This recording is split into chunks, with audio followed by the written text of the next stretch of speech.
Mm, mm, mm, mm, mm, mm, mm, mm, mm, mm, mm.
Hey,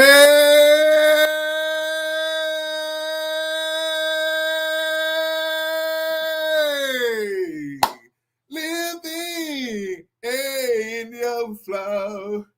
I want to be blessed when I come, blessed when I go. Don't you want to live in the overflow? I don't know about y'all. I want to live in the overflow. Y'all don't live in the overflow? I want to have more than enough. I don't just want it for me. I want it for you. What's up, y'all? And welcome to Overflow, the Everyday People Show. This is the only show where me, you, your mama, and your cousin too get to just come on and just chop it up. What up, what up, what up, what up, what up, what up, what up, what up? Yeah, your boy feeling good today, Justin. Look, I won't be having my hookah today. I won't be having my cigar today. I gotta give it up, y'all. I'm trying to give it up. I'm trying to give up the hookah. I'm trying to give up the cigars. I'm trying to do the right thing by my health, y'all. You know what I'm saying? I got to do it. I got to do this, man. At least I got to delegate it to just a weekend thing. You know what I'm saying? I can't do it every day. You know what I'm saying? My body tried to let me know this week that I couldn't do that every day. Okay, so I'm giving up cigars. Well, I'm giving up cigars like every day, but I probably still smoke cigars on the weekend. You know what I'm saying? But I can't do it every day, y'all. But anyway, welcome to Overflow, the Everyday People Show. Today, y'all, we're going to be talking about violence, gun violence in particular, in our community. I'm not going to call it black on black crime. I don't like calling it black on black crime because once you say black on black crime, you make this the reason why they're doing it. This ain't the reason why they're doing it because this is beautiful right here. See, this is beautiful right here. People ain't killing each other because they black. They're killing each other for different reasons. And we're going to try to get you to the bottom of it, man. I got my homeboy coming on the show and author of the book, How the Streets Saved Me, and it almost took my life. He'll be here today. He ain't got here yet. My homeboy, Vincent Robinson, gonna be on the show, man. He's a double amputee. Know what I'm saying? He got shot a while back, you know what I'm saying? He gonna come tell his story about how he's been living lately, man, and what he thinking, what he been doing. You know what I'm saying? So, having said that, let me get these folks on. Hey, Evelyn. Yvonne's. Hey, Evelyn. How you doing? Oh, yeah. Y'all do me one favor. Everybody who's tuned in, share this live. Please share this live. This is y'all show. Share y'all show. You know what I'm saying? This ain't my show. I just moderated. Share your show. If you do nothing else, share this live. Pretty please. If you fella handsome, please. You know what I'm saying? Let me get these folks on this thing, man. This guy here, he ain't been here in 2 weeks, man. I got to dock his pay. What's up, black man? Hey,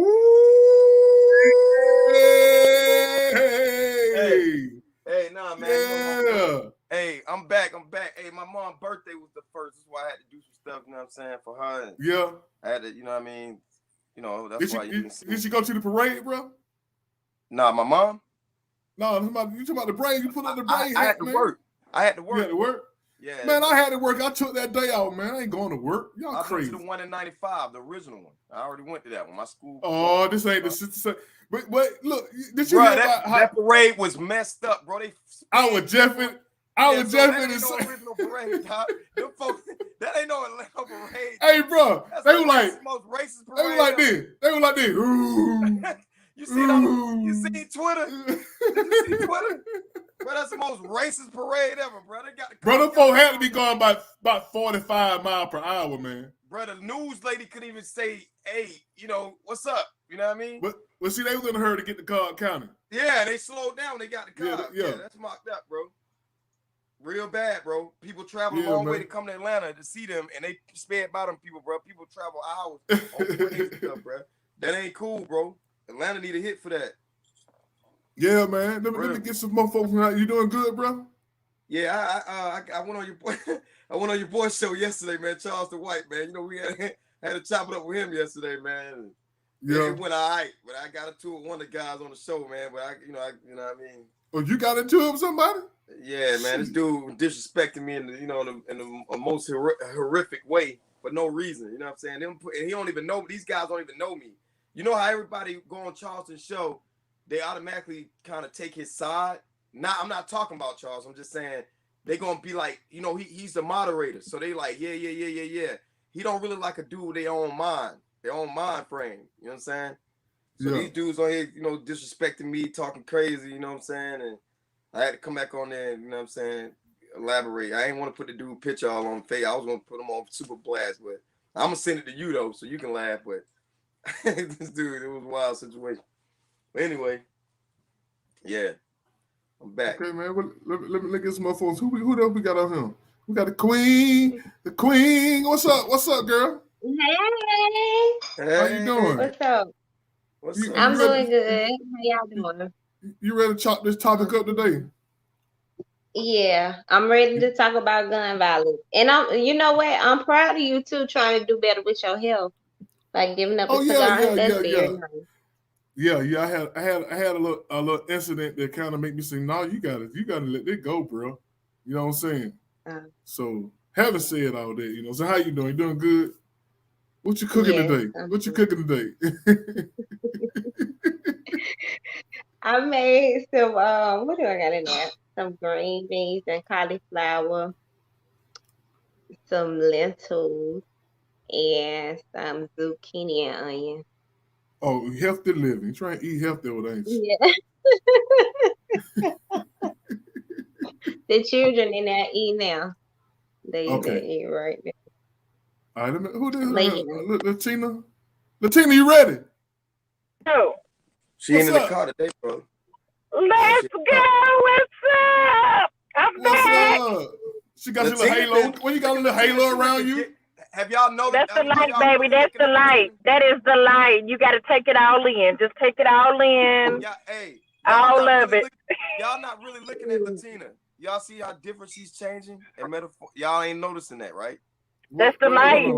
What going on? She been on her diet trip. Oh, that's right. Yeah, y'all ain't peeping. Look at you know what my diet consists of? Staying away from still broke, still lying, still complaining, still people that ain't moving nowhere. That's what my diet is. And that's why. And that's why I got a better outlook on life. But I'm excited about talking about this violence in our community tonight. I'm excited about that. Yeah, I got a friend coming on. You know, he in a wheelchair. He's a double amputee. He's gonna talk about his story too. I'm waiting on him to come on. Yeah. But in the meanwhile, we got my boy Foo in the house. Hey, Foo! What's up, everybody? What's going on with your homie? Foo. What you doing in that golf tournament, man? Huh? What you doing in the golf tournament? I saw you say you about to win one. Yeah, well, the next one is gonna be a team thing. So me and this dude, we probably gonna win that shit. But then the next one on the November 22nd, I'm hoping if things go right, I'm probably gonna end up winning my first one. Okay, man, what's up, man? That's what's up. Congrats to that. We claimed that you won it already. Look at that, Pastor. Okay, Pastor, what's up, Pastor? You want to come on tonight, Pastor? Let me get this girl in. Ann, what's up? Hello. Hey, y'all. Hey. What are you doing over there? Glad we you're all back tonight. Yes. Right. How y'all doing? Good. How you doing? Good. How you doing, Miss Ann? Oh, I am wonderful. Well, Robbie, I can't have no problem tonight. All the ladies is on the panel. Oh, we y'all ain't gonna make no noise. Y'all ain't gonna make no noise.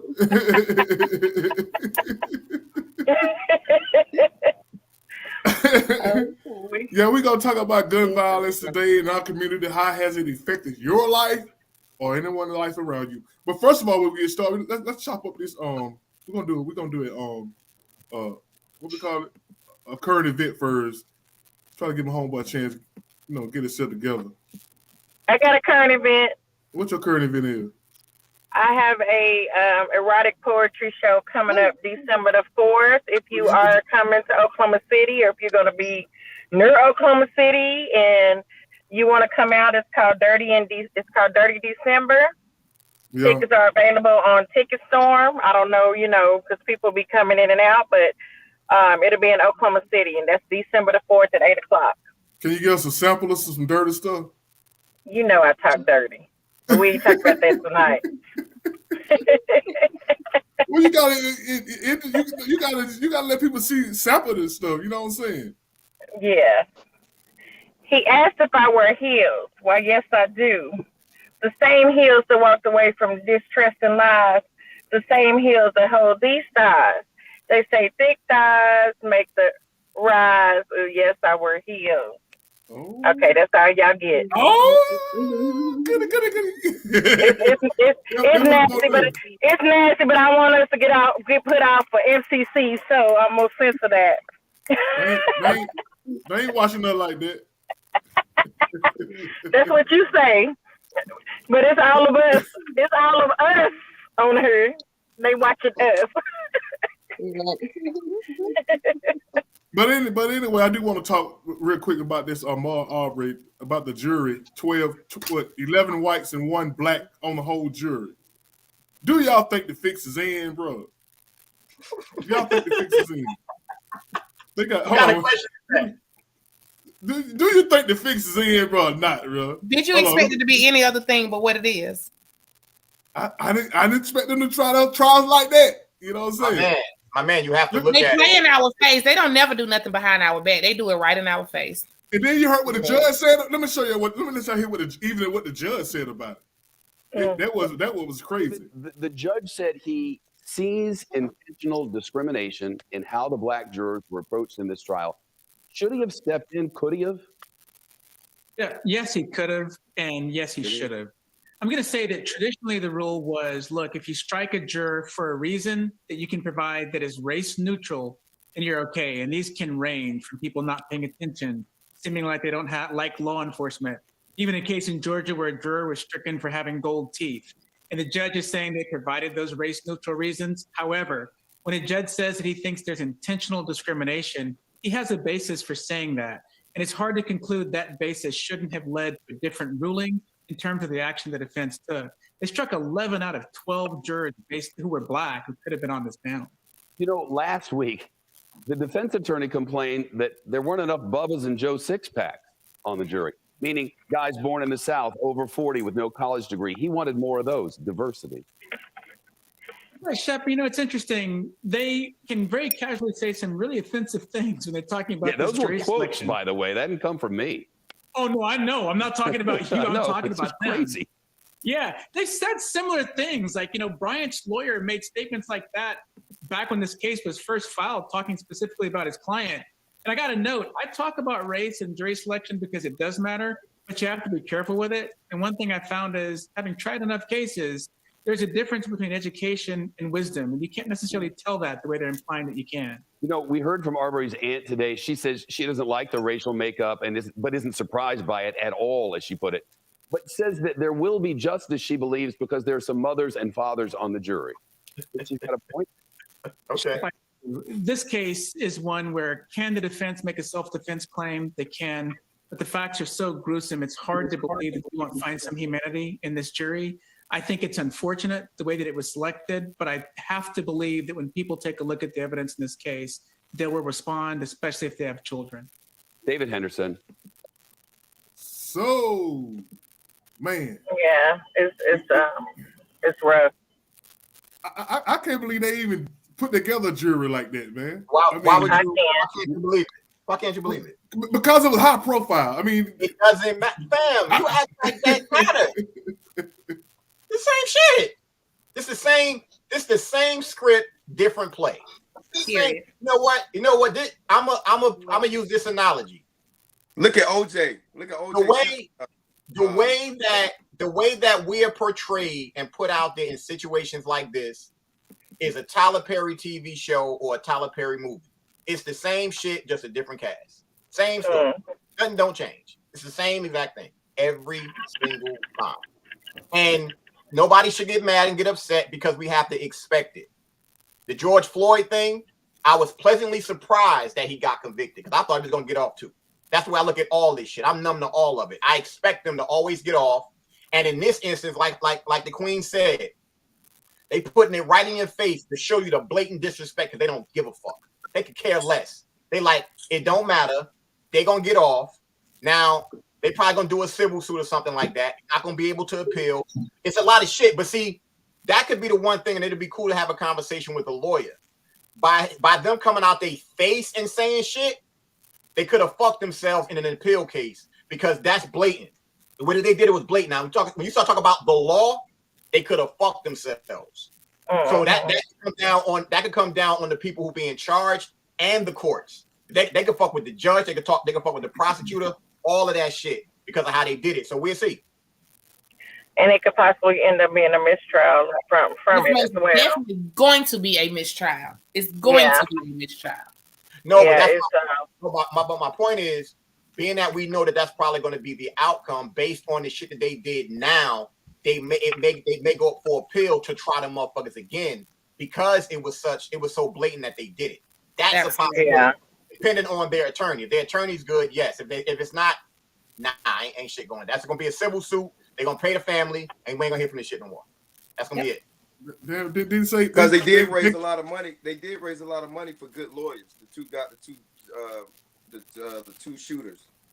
They got some good lawyers. They raised a lot of people raised a lot of money for them, man.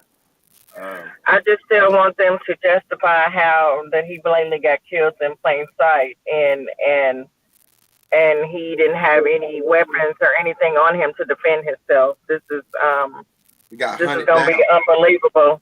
He got hunted down in plain sight in daylight. It wasn't even nighttime; it was daylight.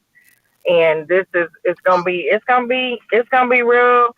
I really stopped watching it because I was getting emotional from it. But it's gonna be rough. Will it incite another riot? I don't know. I'm just gonna tell you straight up, it's about to go down. You already know. If they quit them, it's gonna be more protests. It's gonna be because here's the thing. We're dealing with our own situation in Oklahoma City. Julius Jones is currently on death row, and Julius Jones, the Pardon and Parole Committee, have said on both occasions that they want him to his sentence commuted or clemency to take him off of death row and give him life with the possibility of parole. Well, now it's going to the governor's desk. So now it's a waiting game because technically his death date is supposed to be, according to them, November 16th, I believe. But he was also a part of, since they had botched the death They had botched the death here previous, and they just killed this one black man not too long ago too. The same day that both him and Julius Jones's sentence was upheld from the Supreme Court to stop their execution. So they executed the first black man. So now they're waiting. So I'm gonna tell you right now, it's probably gonna be smoke in my city if this verdict don't come out the way that the people that supports Julius Jones think it should. Yeah. So you could check that out. It is in all the newspapers. We have had numerous people. We've had numerous people. The thing that we have to do, and I'm being, I want to be clear when I make this statement. We have seen that us protesting and things of that nature does not get us anything. What we need to do is come together as a people and pretty much say, if these verdicts don't go the way that they're supposed to go, we are going to spend our dollar in different places. That's protest. That will affect real change. If you say, you know what, collectively, we're not going to do this, and we're going to see how this shit going to play out. Because the big thing about it is when you start talking about whether it's Oklahoma City, whether it's where that happened in Georgia, if people remove themselves from that economy, they're gonna feel that shit. Fuck that. Like if you start saying we're not gonna fuck particular places, they are fucked. And I agree. It's either you do it and you announce it, or you do it and you don't, like you just don't announce it. And then that's what it is. Now, but see, the reason why I say it like that is personally, I think it's better to not announce it. Because if you do announce it, they're gonna do whatever they can to possibly convict. Don't convict because we're gonna take our money away, motherfucker. Convict because it's the right thing to do. And if you don't do it, boom, there it is. Because that's where the threat could come in. That's when you could say, okay, if the conviction doesn't come the way we like we want it to come, we got something for you. They're gonna assume violence. They're gonna assume protesting and all that other bullshit. But if you stop spending your goddamn money, watch what's gonna happen. That shit will change the entire game. I'm dead serious. It will fuck the whole thing up. That's where we got to start to get to. Fuck that protesting shit. I'm good. I'm not going out there because when you go out there, to be honest with you, especially nowadays, you're putting yourself in a situation where they're just going to record you, see who you are, put you on some type of list, and now you're in a whole different bracket per se. You don't need that. Especially everything is about surveillance. But as far as keeping and spending your goddamn dollar, that's something different. That's where we need to move to. That's what we need to progress to. We need to say, okay, y'all did it like that. Wait till the next election. Watch what we don't do. That's when you start to run your own people. Fuck voting for whoever they want. Damn that. Damn the two people they choose. Run your own people. That way you make sure that they do what you tell them to do, not what the man tells them to do. That's the shit that we got to be doing right now. We have to control our own destiny and say, fuck them. Amen. Anybody else want to say something about that before we move on? Yeah, and I would talk about the guy that shot the cop in Georgia too. That was on the run. The cop had passed. The cop, he was Indian cop from India. He passed, right?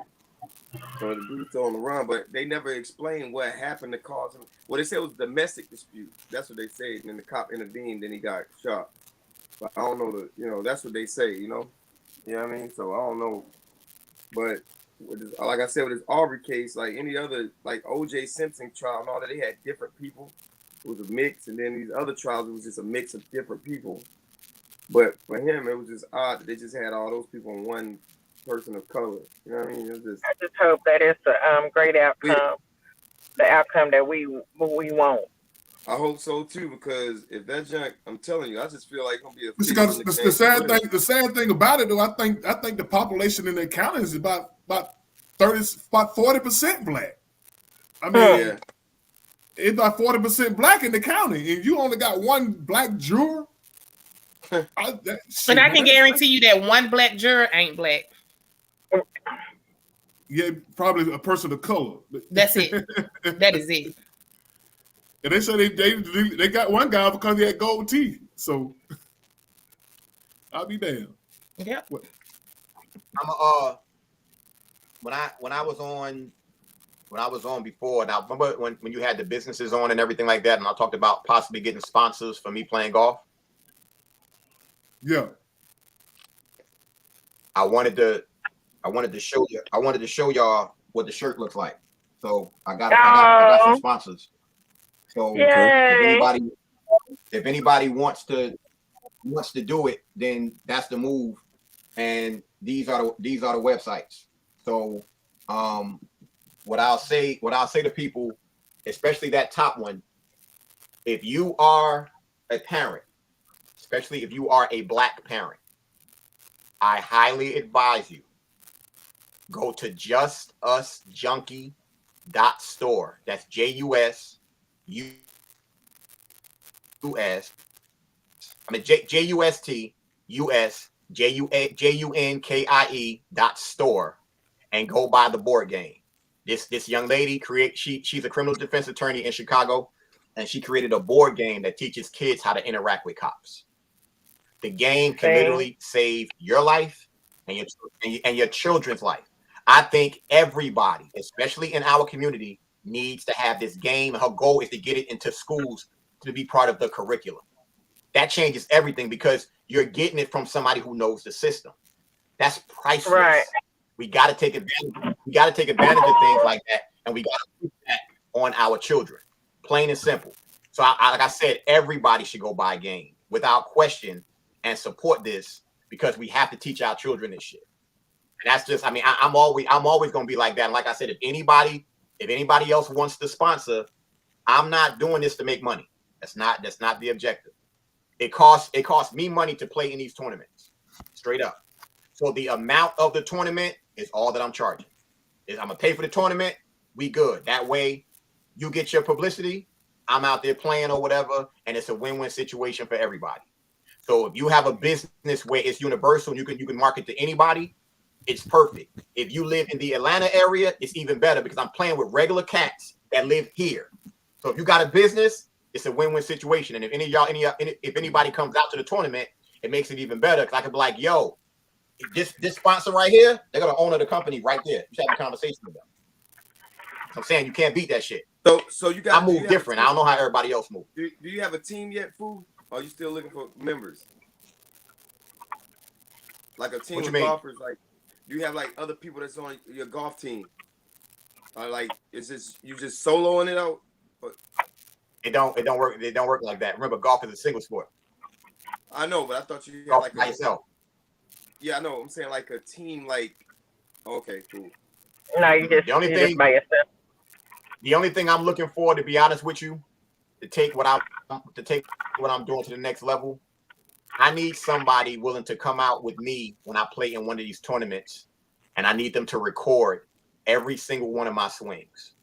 That way, I can actually get that edited, and somebody can watch me play around the golf. That won't be 4 hours. That should be like 15 minutes. But you can see it. I'm gonna have a scoreboard and everything, so y'all can see how it goes. Shit, a motherfucking phone. Is you crazy? Yeah, everybody got a camera. You gonna work it like that? Keep it moving. So if I can do that, okay, that's gonna be perfect. That's gonna be perfect when that happens because I got people that really want to see me hit the ball and things like that and whatever. That's the next step, which is gonna take what I'm doing to another level. That's gonna be great. I'm supporting. That's gonna be great. Let's get into the topic. Year, murders and other violent crimes rose sharply in cities across the country, a trend that has continued this year. The causes are not well understood, and there are strong disagreements about how to address the problem. As Amna Nawaz reports, this debate over how to tackle violence is playing out in Atlanta. She was shot 7 back, then they flipped her over and they shot her one time in her head. In the early hours of May 17th at this Northwest Atlanta apartment complex, 27-year-old Alicia Merrill was shot and killed. Would have been right in this spot where the sand is, right over here. Her aunt, Vanessa Cox Logan, said she'd been throwing out trash at this dumpster while helping a friend to move. It's the worst feeling of my life, and I could never get that back. Alicia's mom, Sonia Merrill, remembers the phone call with the news that her daughter had been killed. I didn't want to believe it. I didn't want to believe it. One of my child is gone. She was the first of 6 of my kids, and she grew me up. She taught me how to be a mom. Alicia was one of 6 people shot and killed in Atlanta that weekend alone. Crime across the metro is on the top of minds. Crime in Atlanta, another violent weekend in Atlanta. Part of a spike in violent crimes the city's seen since 2019, with aggravated assaults up 20% and murders up 52%. From a year-to-year perspective, it was a historic surge in violence last year. Princeton professor Patrick Sharkey, who tracks violent crime in American cities, says Atlanta is not alone. In St. Louis last year, murders increased by 35%, by 18% in San Jose, in Austin, 42%, Detroit, 19%, and New York City saw an increase of 45%. So you had the pandemic and all the suffering and the abandonment of communities that went into that. Then you had this proliferation of guns. It creates the potential for more altercations to become lethal, for more fights to become shootings. Historically, crime in American cities rose sharply between the 1960s and the 1980s, then fell from the 90s through 2014 when numbers again began to climb. The 2020 surge, Sharkey says, was notable. And calls for racial justice and police reform, he believes, also played a role. Police may decide not to get involved in an incident where they have some discretion of whether to respond or not. Residents may also decide to check out and no longer call the police. In Atlanta, the June 2020 police shooting of Rayshard Brooks, a black man confronted while he slept in a parking lot, sparked weeks of protest. Atlanta Mayor Keisha Lance Bottoms criticized the use of deadly force. The police chief resigned. And after 2 officers were charged following Brooks' death, more than 150 other officers called out sick. Dozens have since. Okay, y'all. So we get that, y'all. Crime is on the rise. Negroes are off the chain. Everybody got a gun. It's the perfect storm. Is crime on the rise, or is crime just being highlighted right now? Because it seems to me it's always been on the rise. It's always been what it is. But it's up 52%, which is What you said. I wish I had the book right now, because there's a book that everybody needs to read that's called How to Lie with Statistics. That's the shit that motherfuckers need to pay attention to, because they're going to make up whatever narrative they want. Right now is a topic. And we're not talking about a topic on the show. If this is a topic that they're talking about, it is another distraction, like she said, because they want to bring attention to certain shit. Because what I will tell y'all is, and we all know this, when everybody was supposed to be locked down, wasn't no violence then. Motherfuckers wasn't doing shit. They wasn't even shooting in Chicago when motherfuckers supposed to be on quarantine and all that. So they can miss me with all of that. Because bottom line is, right now, at this point, people are fed up. People are pissed. So it's going to be like this. And trust and believe. What they highlight this. So is no. This is what. Let me finish my point. My point is, they're highlighting what's going on in our communities. Are they talking about the violence that's going on in these white homes because motherfuckers been stuck in the house and then they're fighting and shit like that? That's violence too, that they not talking about. That's the thing. They pick and choose how they want to do shit. That's the thing that annoys me. I keep saying it. I've been saying this shit for the longest. Be even across the board and show us everything. They don't do that shit. They always want to make things about us. Because bottom line is, which is also true, white motherfuckers got guns too. They shooting each other. So don't get it twisted. But it ain't all on the news, because they got more guns than we do. And they not going to just fight. They're going to shoot too. Fuck that. But they don't talk about that shit. They always highlight our community. We supposed to be the motherfucking bad guys and all that. It's bullshit. Oh, shit, I live in Douglasville. I'm always hearing motherfucking gunshots over here. And I'm talking about in the woods type shit. That ain't us shooting the motherfucking guns like that. That's somebody doing some shit back there they ain't supposed to be doing. So that's the conversation that needs to be had. I get it that we're the ones that they talking about, but it's not. What's the conversation going to be had between us You know what I'm saying? You know, the hell what they doing over there. What about us? You know what I'm saying? Everybody is connected. Everybody is connected to somebody who killed somebody or somebody who got killed. You know what I'm saying? Well, and sometimes even multiple people. You know what I'm saying? Who've been murdered. It's like this too, Rob. They breaking into these. So I'm not trying to play the tit for tat. Oh, they do it over there, so that means it's cool for us to do this shit. I understand. No, it ain't cool, but they breaking into these people's cars and stuff too, and get these firearms, and they get into these hands of these younger people, man. And everybody think these younger guys think when they got a pistol, they just the baddest thing on the street. They want to start something on purpose just to shoot you. They just want to. You look at them wrong. They just want to shoot somebody. Just say I shot somebody. I shot my op. I killed my op, and all that. Listen to all that rap shit. They want to shoot somebody, man. They'll shoot you for real. You know what I mean? Ain't no more fight, man. No more phase, man. They want to shoot. That's what it's violence coming. In my opinion, the reality of it is it's never going to stop. It's going to always be a lifelong cycle. This is always what's going to be. It's just what's going to be. And it's not just our community, it's everywhere. It's everywhere. Like, it just is what it is. Like New York. It won't get a strict gun law like New York. So it doesn't good.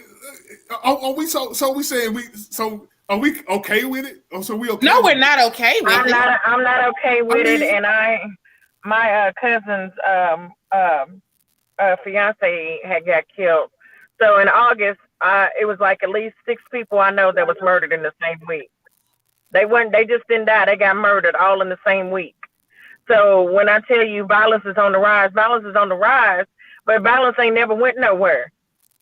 It is still the same thing every day. I don't even watch the news because I get tired of the same narrative. I don't want to see black men got shot. I don't want to see the cops killed a mama. You know, I don't want to see it. It becomes overwhelming. It's too much. And I try to stay out the way. I go to certain places, but certain places I refuse to go. I just won't go. But as a person that has been a victim of violence, anything can happen to you in the blink of an eye, no matter where you are. And violence don't stop. It's always gonna be violence because you're always gonna have people that are either gonna look like you or they don't look like you. They're gonna try to take you out of her. And that's just simple. And the reality is evil exists. Like evil exists. You take all these guns off the street, you do this, you put stricter laws, evil still exists. And people are finding a way to do whatever it is that they want to do. They will find a way. What we have to do as a community, and it's just hard to do, but I'm a firm believer of it starts with small conversations like this. Absolutely. That we have to get it. Oh man, don't tell me that I did that. We have to get it to the point where we're having this particular conversation, and it's about moving forward. It's about making sure that we are touching bases and having a conversation to say we can't allow this to happen in our community anymore. Hell, I love the fact that when you hear about the stories or whatever about motherfuckers got boxing gloves and shit like that. Yeah. Boxing gloves, you go ahead and handle that shit like real motherfucking men. The way it should be and shit like that. But once again, I mean, to me, when I think about that shit, some of the shit that I've seen with the boxing, motherfuckers can't fight. They have no idea how to fight. What makes it even more sad, the same people that don't know how to fight, they don't know how to shoot either. No. Because a lot of times when motherfuckers getting shot, they not like somebody like Charisma who knows how to shoot. These motherfuckers just shoot it. They just whatever. It's a reason why. And they just aiming. Mm-hmm. It's a reason why random motherfuckers get shot when you have drive-bys and shooting. Because them motherfuckers can't aim at the motherfucker they shooting at. Right. Like, random motherfuckers get shot. So we need to have those types of conversations. We gotta have conversations about self-defense and all this other shit. It's a lot because we have to learn how to control our narrative and stop letting it be controlled. That is when you have something like this, or you got our show on Wednesdays or whatever, we're doing our best to control the narrative because we have to be our own media. Period. And the main thing with that is, if we're going to be our own media, we have to stop regurgitating the shit that we see on the news. Fact. You can't spit out the same exact shit that they said, because that is counterproductive. We have to start, like the fact that Rob got his peoples coming on to speak on that shit. Okay, the fact that he got somebody coming on to speak about it, then that means that we need to do our best to get as many young people on to hear this shit. Some of these motherfucking knuckleheads hear this shit. And then you know what's crazy, fool? We the one make the news famous. We make the news. We give the news all their power and money.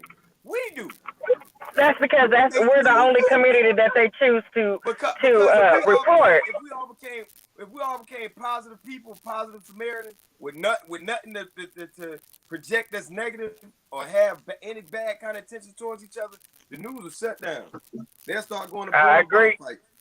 They'll go to bar But we keep giving them the fuel to the flame. I don't get caught up in blaming the news for what we do.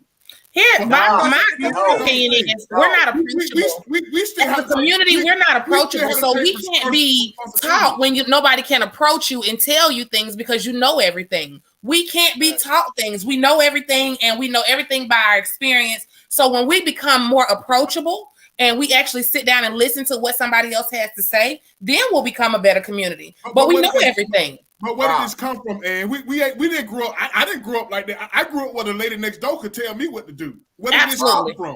But tell somebody in the store this day and age, you tell somebody in the store, tell their child, put that back. You don't supposed to have that. It could be something that's they're gonna cut you clean out for talking to their child. Fam, I want you to based on what you said, I want you to really think about that. We have to blame the media because they're the ones that make us look like apes, animals, thugs, and all that shit. But we give them There are plenty of situations where people have left the country, literally left the country, and they're looked down upon because we are seen as thugs, killers, gangsters, and all that shit because that's how they portray us. That's why I said we have to control our fucking narrative. Of course, you have to blame them because nobody knows about the death on the news if it's not them talking about it. It's a difference if you hear about it in the hood. In the hood, you will know what the fuck is going on. But you only know what's going on in the hood. We don't hear about white murders. We don't hear about white rape. We don't hear none of that shit. We only hear about us. That's the issue. We have to get it to the point where it's universal, and we know it's not.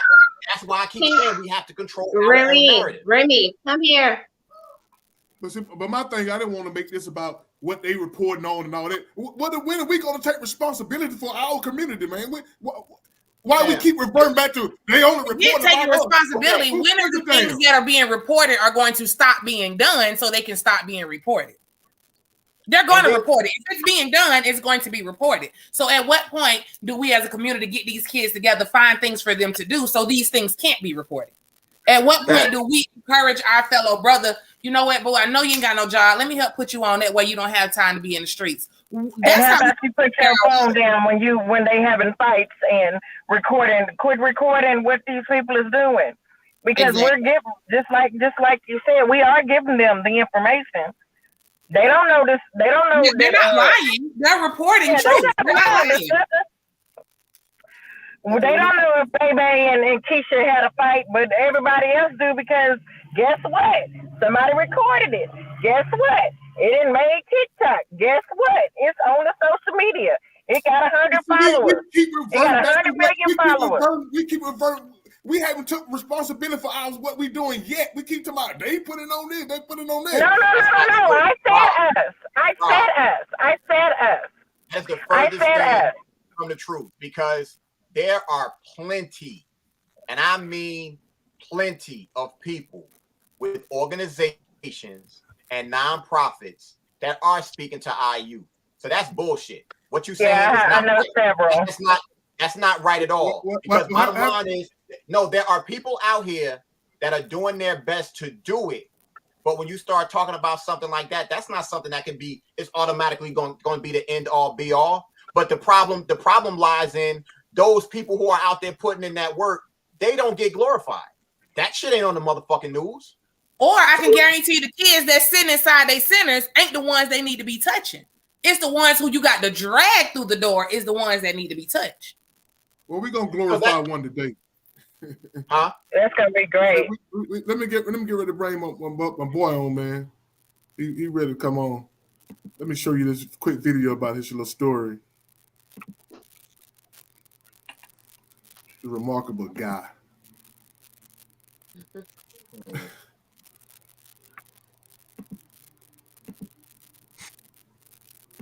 Some may see a wheelchair as a limit to mobility, but one man passing through Vigo County shatters that stigma. News 10's Lacey Clifton has the story. Vincent Robinson is not the first thing you'd expect to see cruising along the highway. I'm pushing arm strength alone all the way from Atlanta, Georgia, all the way to Chicago, Illinois. That's 720 miles. It's a journey inspired by divine intervention. God told me to go, just put me on this mission. One day I was, just sitting there. You need to go to Chicago. And put me on this assignment to stop the violence. Robinson himself was affected by violence on the streets. That's how he lost his legs, and now his mobility relies on a wheelchair. But I'm not just pushing for street violence. I'm pushing for street violence, gun violence, gang violence, domestic violence, any type of violence you can name. And I just want to bring awareness to it because I feel like if we can get rid of it and just bring a cease to it, and then I feel like this world will be a better place. But at the same time, I want to incorporate love. Robinson does so by connecting with those who reach out to him. When people stop, I just try to tell them and just try to tap into that love that they have inside them. Robinson already has hundreds of miles behind him, but hundreds more stare him in the face. In every complete rotation of my wheel, every complete circle that my wheel make on my wheelchair, it represents a life that has been affected by violence, any type of violence. The number of rotations are unimaginable, proving violence awareness is a more than worthy cause for the miles invested. In Vigo County, photojournalist Kyle Watkins, Lacey Clifton, News 10. Oh, wow. Yeah, man. That man from Atlanta to Chicago. Boy. Let me bring him in. That dude, man. I love that, man. What's happening? How y'all doing? What's up, homeboy? What's up, man? How are you? Welcome. Yeah. How's everybody doing? We're doing great. How about you? I'm doing great. I'm up here. I'm actually in Memphis, Tennessee. Basically on that same mission, trying to keep the mission going, try not to let this thing die down because I heard some of the talk that was going on, just a little bit of it. I just got in. I was in the meeting, and I agree with Lamar. You know what I mean? Robert, I don't know what they call you. I agree with you, man. And as far as we coming together as a unit, man, trying to stop this violence. We as men. Hold on, let me interrupt you. Let me tell you, your boy Eric Wilkins. I see his box, but I don't see his video. So Eric, you might have to try to go out and try it again. Yeah. Okay, go ahead, bro. I didn't mean to interrupt you like that, but I had to let him know. Yeah, Eric, I'm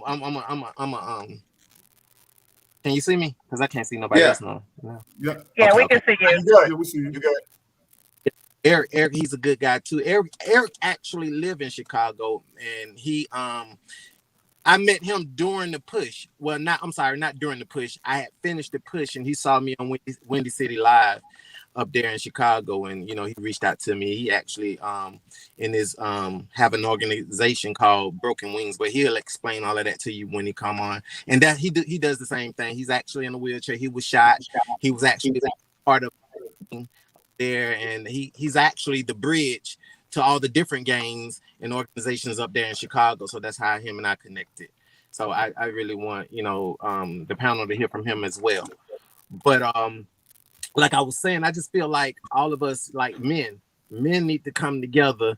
Men need to come together and basically take these streets back, man. That's what happened. Yeah, the news, they're reporting all this negativity, but that's what they're doing. It's a strategy. It's a strategy. They're doing this purposely. They're reporting this stuff purposely. Think about it. They don't report all the good things that happens. in in the hood or in the streets or whatever. They report all the negativity for us to be just like this, to challenge each other. So I feel like all the men should come together and basically grab the youth or grab the generation right beneath us and basically give it to them like it's supposed to be. Tell them what's happening. Like in my situation, I have no problem, telling the youth my thought process when I was their age. This just didn't happen.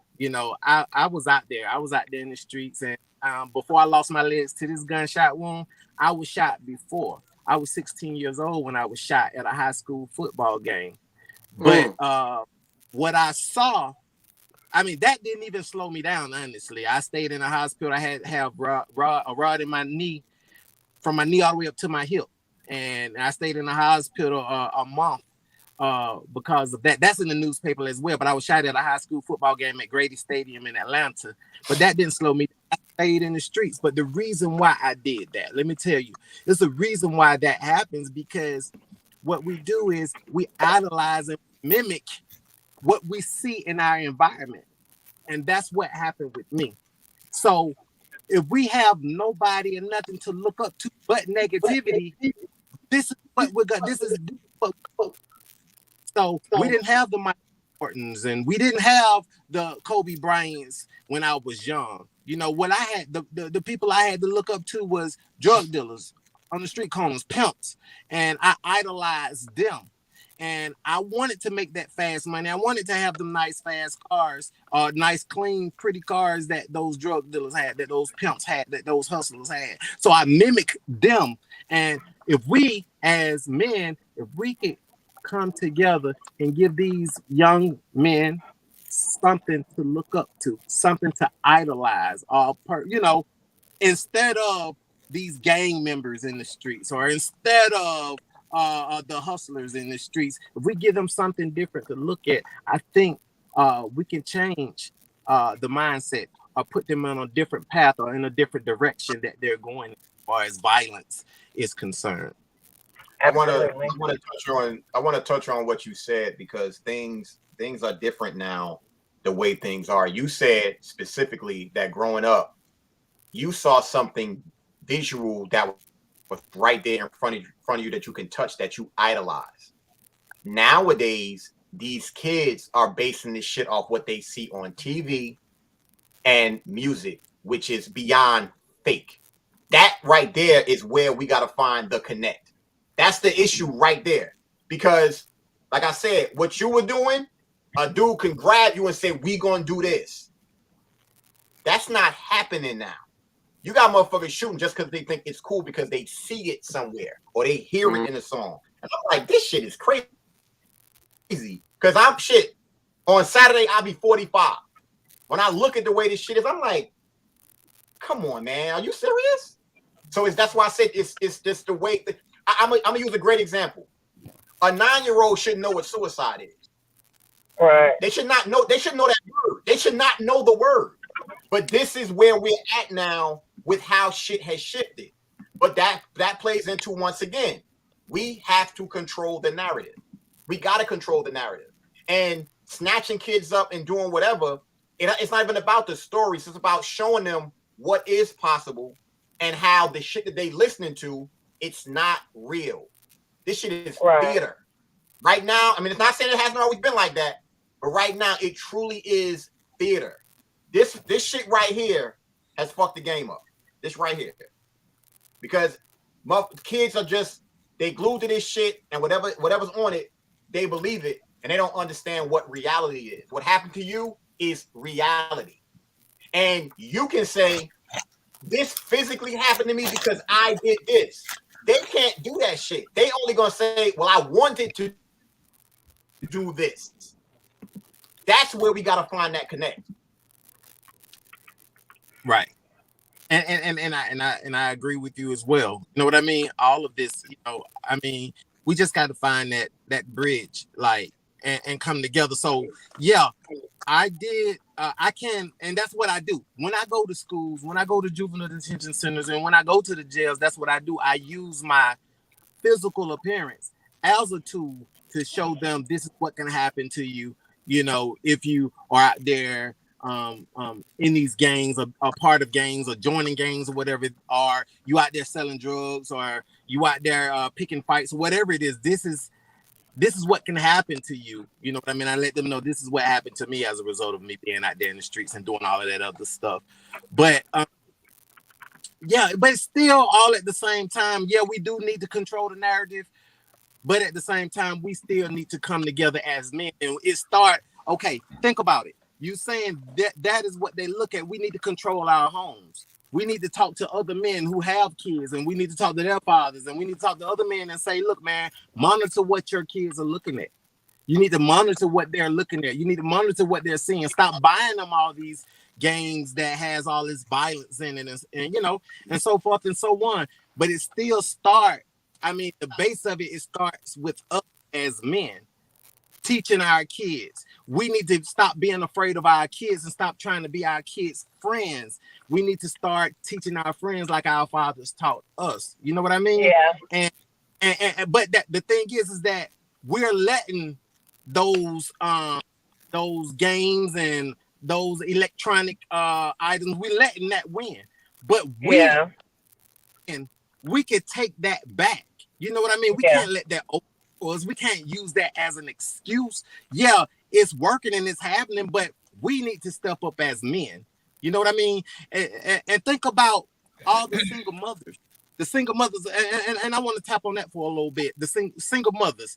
My mother did everything she could do in her power to keep me out of the streets. My mama even called the police on me. She did everything she could do, but I didn't have that father figure in my life. And I'm telling you my thought process, and I'm telling you what I was going through at 6 and 7 and 8 years old. I was 7 years old knowing, honestly, at 7, I promise you, at 7, I knew I was going to be a drug dealer or something, a pimp or something that was making money. I knew that at 7 years old.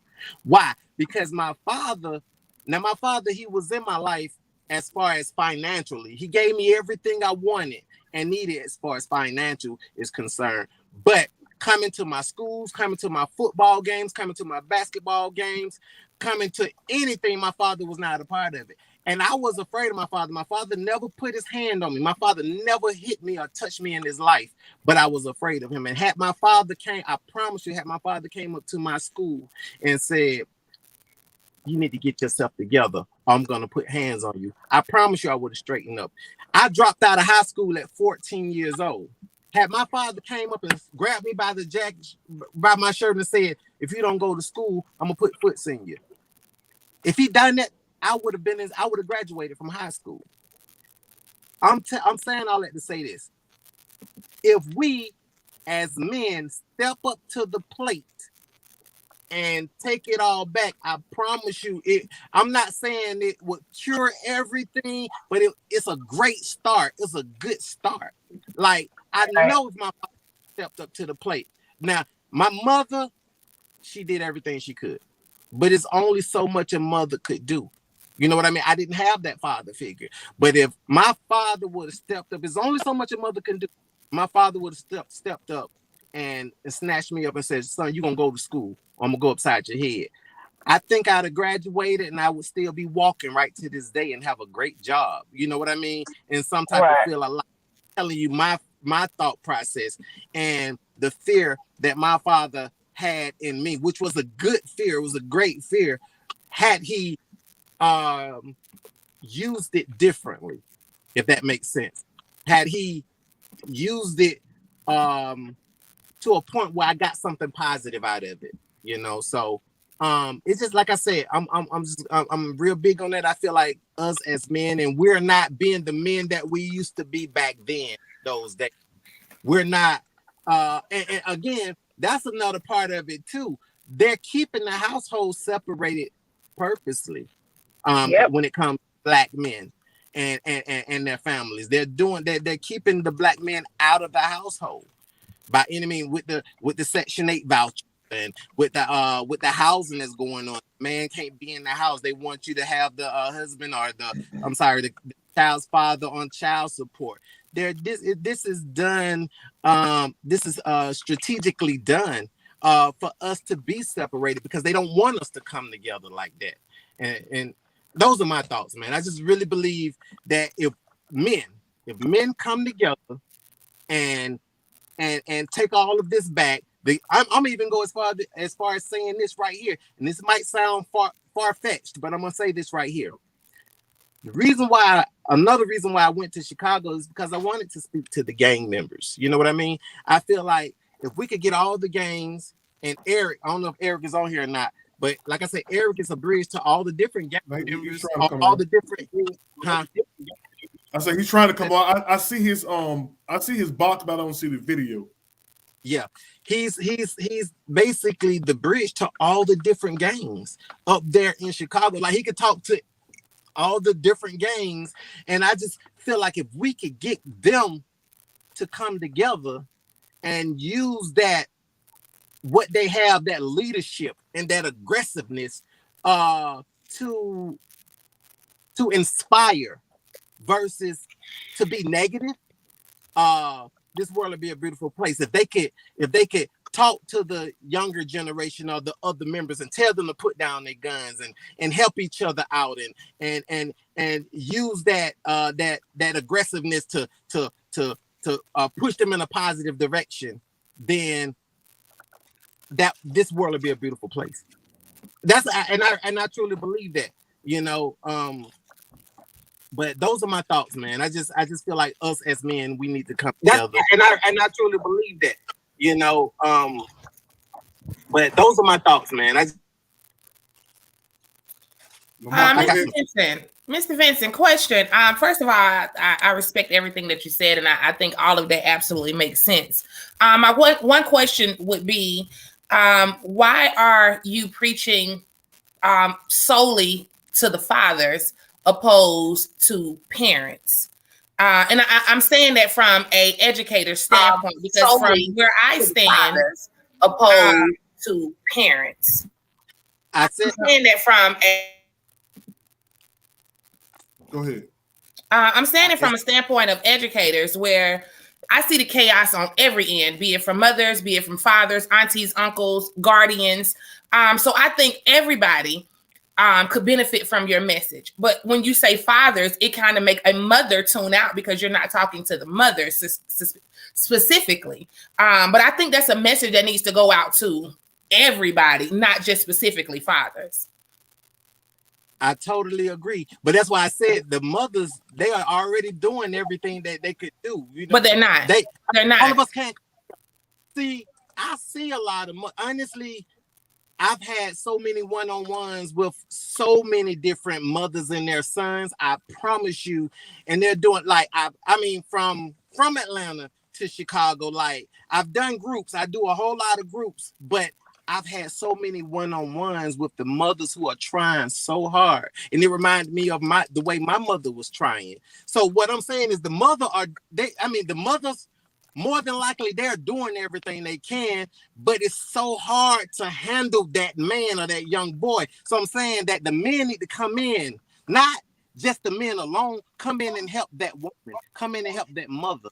You know, the mothers, think about it. All the single Well, I'm only saying that because the gun violence is not limited to just young boys. The gun violence is limited to young people. That's true. That's true. That's true. And I agree. That's true. That's true. But what I think he's saying is predominantly the young men. But it's not though. But it's not though. It's not. You got just as many women and young girls arrested for crimes with violence as you do boys. They up here, the gangs are just as populated with girls as they are with boys. They don't care. Anybody that's going to be on their bandwagon, they taking them in, be it girl, boy, cat, or dog. That's fact. That's true.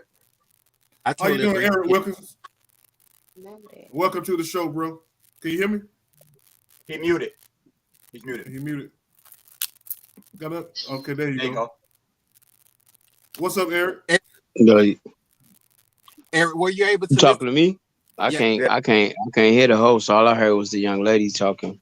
Hey, well, how you guys doing? My name is Eric Wilkins. I'm here in Chicago. You know, I agree with a lot of different things that you guys said, but most of the violence that we face with is passed down. You know, and what makes Chicago different from everywhere else, if you say something, you got to do it in Chicago. You know, it's not just entertainment. You know, if you say you're gonna shoot somebody, you basically putting a target on yourself. So you got to go out and take care of that. Eric. You know, so we take the things that we say real serious. Eric. You know, it's just been passed down. A lot of these kids are picking up generational beefs. The beefs of their family, their fathers before them, the people before them. You know, so it's bigger than just rap. You know, it's bigger than just association. You know, it got to the point where we dropped the ball. You know, when we put the sports down and picked crack up, crack controlled our community. You know, we let a lot of parents say things. The first person really coming out of here, the first person that said don't say nothing to our kid, we're supposed to whoop their ass, but we gave them a pass. Right. You know, so everything that our kids do, they just portraying a lot of things that a lot of guys want to do in their era. Right. So Eric, that's why our kids kids are able to kill our neighbors' kids and our so-called friends' kids because we say one thing inside the house and we fake like we kids on the outside. And kids, they care out their parents' business. You know, if my mama don't like your mama, it makes it easy for me to get down on you. And that's basically why it's able to happen. Then you multiply that times 10, 12, put the pills and everything on top of it, then you got a shooter. Anybody could be a shooter. You know, and you gotta run with a hitter out here. Everybody that stay on the block, whatever your parent block your parent move on, you either gonna run with them or they gonna run on you. So, you know, you get with whoever shooting that gun. And the girls get with whoever shooting that gun. You know, girls won't hit us. So it's like, it's fucked up. So what we do here, we try basically to outlove them. We try to listen to them. We let them play Grand Theft Auto as kids. We let them play Call of Duty as kids. And they have grown to, that's all they do. That's all they do here is Grand Theft Auto and Call of Duty. They take it straight to the streets. They love shootouts. You know, the local Arab store sells all the guns, all the bullets. You know, and it's like, if you get caught without it, that's your life. Eric, you can hear us. You know, it's not enough fathers stepping up. Then there's a lot of fathers just like in my age group who still want to get their leg back from the 90s, still hating. So if you got 4 or 5 kids and all your sons are grown in their 20s and you don't like me, it's easy for your sons to get down on my sons. You know, my oldest son acquired. I got shot in the 90s. My son got shot in the 2000s, you know, so it's like, it's ridiculous, but basically we turned this on ourselves. You know, and it's gonna take us to fix it. It's gonna take our era to fix this. We gotta band together. We gotta put our differences aside. There ain't no big eyes, you know, and we gotta embrace our kids because our kids don't have a clue. After you experience 8, 9, 10, 12, 20 funerals, you become heartless. You know, I got a 5-year-old son, and I was talking to him about my dad. My dad passed. The first thing he asked me was who killed him. You know, so it's like, man, this is way bigger than us, but it's nothing that love can't trump.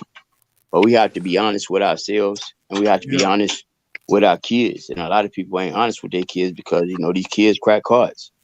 You know, the kids bringing in the money. The kids got all the dope. The kids are more powerful than their parents, where the parents become scared of the kids. Yeah. I didn't hear you. What you say? I don't think he can hear us, Lamar. Did somebody say something? Can you hear us? Can you guys hear me? We hear you. You can't hear us. I see somebody shaking their head, but I can't hear you guys. Oh, you can hear us. We can't. We hear him though. I can hear him. He just can't hear us. No, I can hear you now. Okay, you said that. You can hear us. You know, so it's really not. That's not one thing that we try to do. We try to put all the.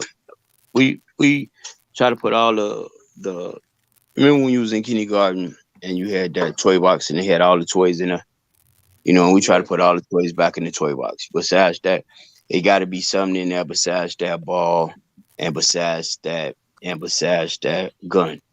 You know, a lot of parents don't have the means to stay at home, so they brought the games to pacify their kids. Right. You know, and the kids grew up, you know, listening, or they might had the TV turned on that disrespectful stuff. So it's easy to be disrespectful, you know. And we the bottom line, when we picked up crack, we fucked up.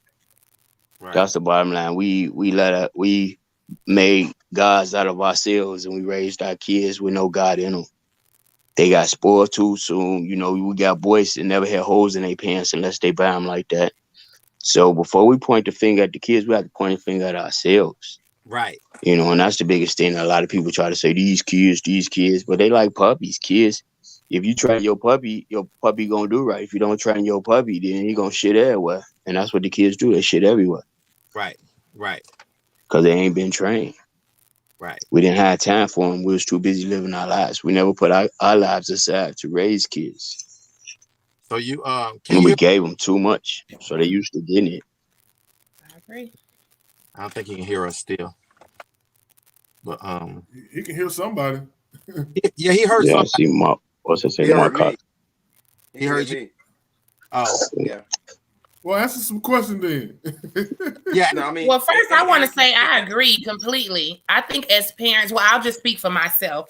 As a single parent with my daughter, I found myself overcompensating a lot for what I felt like she was missing. And it turned her into a complete brat. So by the time she got to school, she thought everything was supposed to be given to her. She didn't understand the word no because I never said no because it would hurt her feelings. And her feelings in my world was already hurt. So I felt the need to overcompensate with everything in her life. And it backfired on me. So then I had to try to turn around and start taking things away from her. And of course, now I'm the enemy because I'm taking things away. So I just had to find that balance of making certain that you do have the things that I never had before, but you've earned the things that I've never had before, not me giving them to you because I feel like, oh, you're a fatherless child, so let me make certain that you have certain things. So I agree with that 100%. Mm-hmm. You still can't hear us, Eric? No.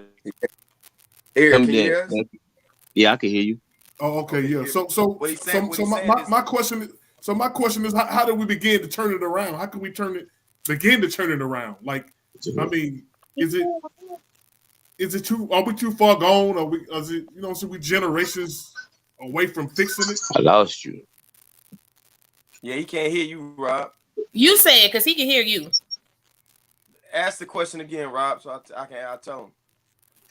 How do we begin to turn it around?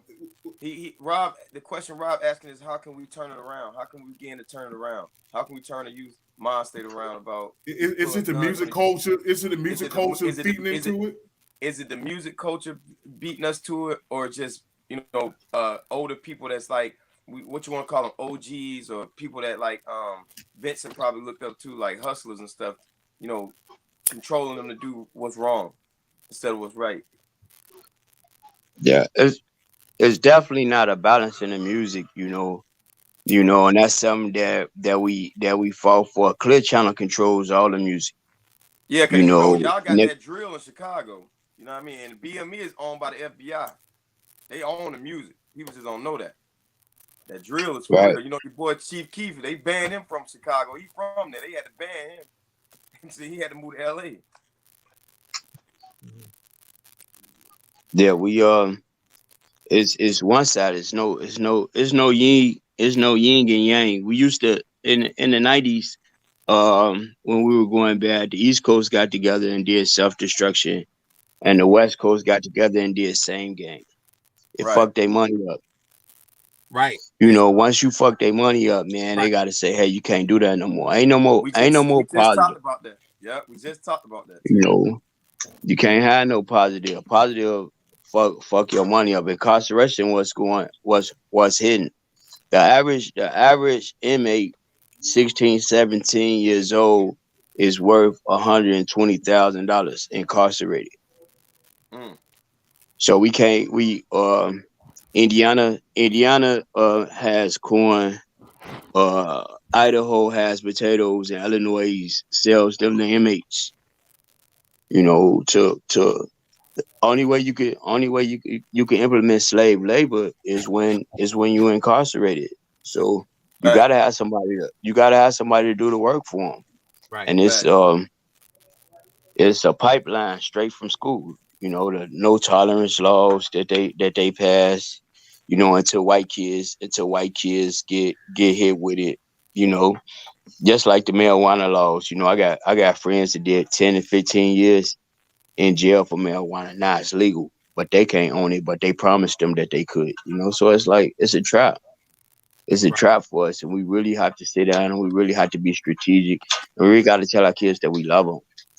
You know, and love is more action than anything now. So what we do is just go out. I allow all the kids. I allow all the kids. 105th, 106th. Where I'm from, all my kids play. All the neighbors' kids play. If you don't want your kid to play, then go.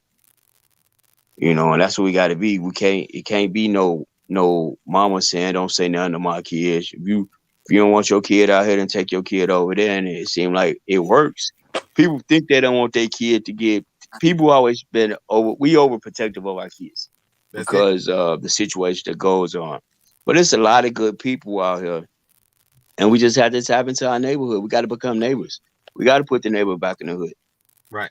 You know, so we go over and beyond just to love our neighbors, just for our kids to grow, and that's what everybody got to do. We got to go over and beyond, because if we don't go over and beyond for our babies don't stand a chance. All the boys look like girls, and all the girls look like boys, and it's by design. It's by design for us to fail.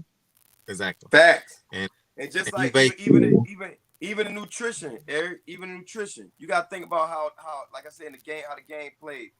Even in nutrition, the schools, the way they fix the food for the school kids, it's like a couple levels under dog food. It's right there, right where they feed the same food and the prisoners get. The food they feed the kids every day at school is right under the level of dog food. And real talk. You know, so that's the sodium intake. They take gym away from you. Where you used to do gym every 2-3 days, now you might go to gym once a week. You know, it made it easy. It made it easy to keep you incarcerated, to trap your mind. You can go from your phone to the TV to the computer, and you don't even look outside. You know, when I drove down to Atlanta, my kids, they didn't even look out the window. You know, they stay glued to their device. So we gotta break that. You know, it's too many TVs in the house. Everybody got their own TV. Everybody got their own cell phone. Everybody got their own, and it makes them selfish.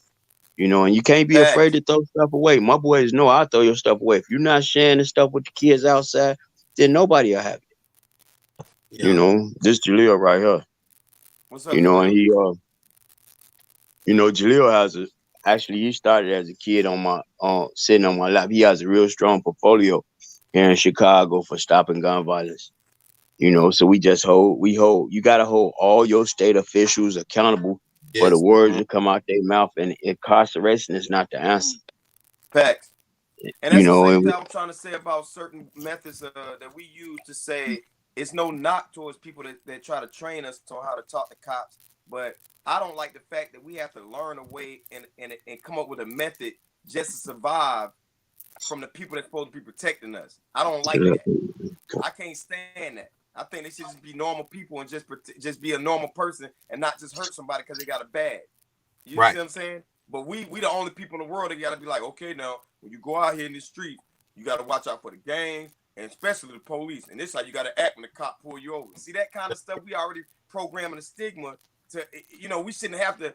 We putting that out there. We projecting that energy. When I go drive my car, I don't care what color cop you is. I'm gonna speak to you just like you a cop. You a man. I'm a man. I don't care about because you wearing a badge because they don't even know the law. I be testing them sometimes. They don't even know the law. They just out there doing the job. And we run around here talking about how we gotta move and when they come around, man, I don't believe in none of that. I don't give them that kind of energy. I don't give them that power. I don't give them that kind of superiority over me. That my dad said, never let nobody be. See, I don't use words like leads. And I told Robert this a couple months ago. I don't use words like leads and supervisors and owners. I don't like that word. That means that's being subordinate over you. That means they got their foot over you saying you superior to them. I believe we all in the same thing together. If you ain't LLC, sign no check. What, like a cop? He ain't leading nothing. He just all he is a paid security guard to protect traffic. That's all he do is protect traffic. That's all he is. Side of the freeway, making sure traffic's straight. That's all they do. That's what his job is. I wish I was old enough to move like that, but I'm not. Yeah, I want to say something. I want to get it. You know, some places you have to change the laws. You know, you have to stand on here in Chicago in 2014. Laquan McDonald got shot 16 times, and since then, we passed the consent decree, which is the federally enforced agreement between the city of Chicago and the CPD. And then we have an outside monitoring team that monitors the police, you know, which I volunteer with. So That it's about. That shouldn't even be implemented. See, that kind of stuff, like you gotta monitor the people that gotta protect you. See, that kind of stuff, we're creating that stigma. I don't like that. You should come to okay, if I made an oath, right? That's my job, to protect and serve, right? Why do I gotta have somebody to look over me for doing my job when I gotta protect and serve the people that is asking for my help? Because we live in the real world. But see, they said, let me tell you what we need to do then. Y'all talking about changing laws. They need to go into the police and authorities. They need to go into their place and hold them accountable to where they set up their laws and rules when they go to training and all that kind of stuff. You got to go to the core of the problem. So you got to go to the stations and the people that create these places where the cops are at. Where they write, they manifest and say, okay, y'all, these are the guidelines when you become a cop. This is what you got to do. Hey, could I say something? People that change that. Could I say something now? But you got to think about it. The police officer has been programmed to be overseers for years, decades. Families passed down from keeping their foot on our neck. That's why a lot of cities, that's why a lot of cities adopt these consent decrees. Okay, could I say something? I just want to. In order to change things, we have to stand up. The numbers have to stand up. You know, we've been beat on so much. Stop him. He can't hear us. Yeah. Could y'all hear me? Go ahead, Marco. Well, how everybody doing? I I'm can't Marco. If y'all don't know, that's my father. This is his whole little podcast. We got all this going on. But I just want to give y'all a different look on the youth and what we've been talking about. I can't say nothing, so I'm not like going to talk over nobody because y'all older than me. That's directed to me. Yeah, I'm actually paralyzed. My father raised us. He didn't do. I got shot and paralyzed in 1999. He didn't do his best neither, you know. So after a repass. With that being said, yes, I was raised in the church. I did everything it was to do, but as we all grow, generation change, we change. So it's not like we just changing for the kids. We change for us too. We change to better us. So when I was a kid, when I did little stuff that I did when I was a kid, I don't do now because I'm grown. Little stuff that y'all did when y'all was kid and y'all was trying to tell us not to do. It's a train. It's like everybody literally have to go through the same thing. It's like I ain't been shot because I didn't put myself in a position to get shot. I ain't go to jail for this reason because laws are laid down for certain. If we didn't have laws, we don't have nothing. Everybody be dying basically. So with that being said, I'm not a gangster or nothing. I'm 24. I mean, I seen all the gangster stuff. I was raised up where people was selling on the block. I ain't on the block selling. I was where people shooting niggas. I ain't on the block shooting niggas. So it's not the parents' decision to make up for the child. It wasn't my parents' decision to make Lil Nas X gay. It wasn't my parents' decision to say, hey, drop out of school, do this. It wasn't his decision. It was his son's decision. Because at the end of the day, we all got our own minds. When we all get grown, we all got to do our own thing. Because mama can't take care of you forever. Daddy can't take care of you forever.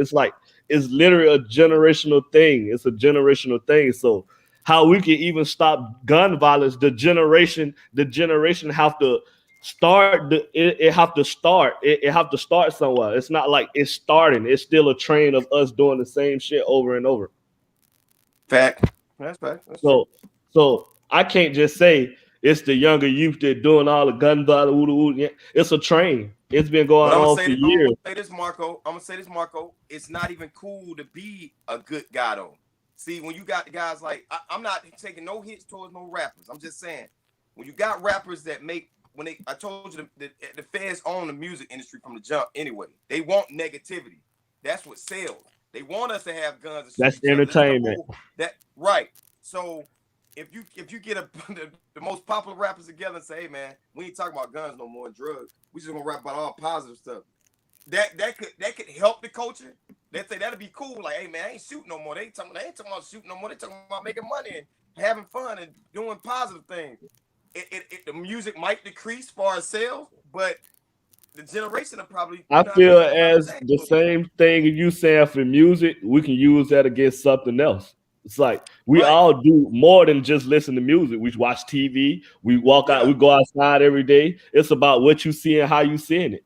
Right. It's not up from to the who same you are. neighborhood, so I know what you're saying. You know what Yeah, I mean, because it's not about who you around or who you is. It's like it's a train. It's literally a train. It's moving every single day. It's not stopping.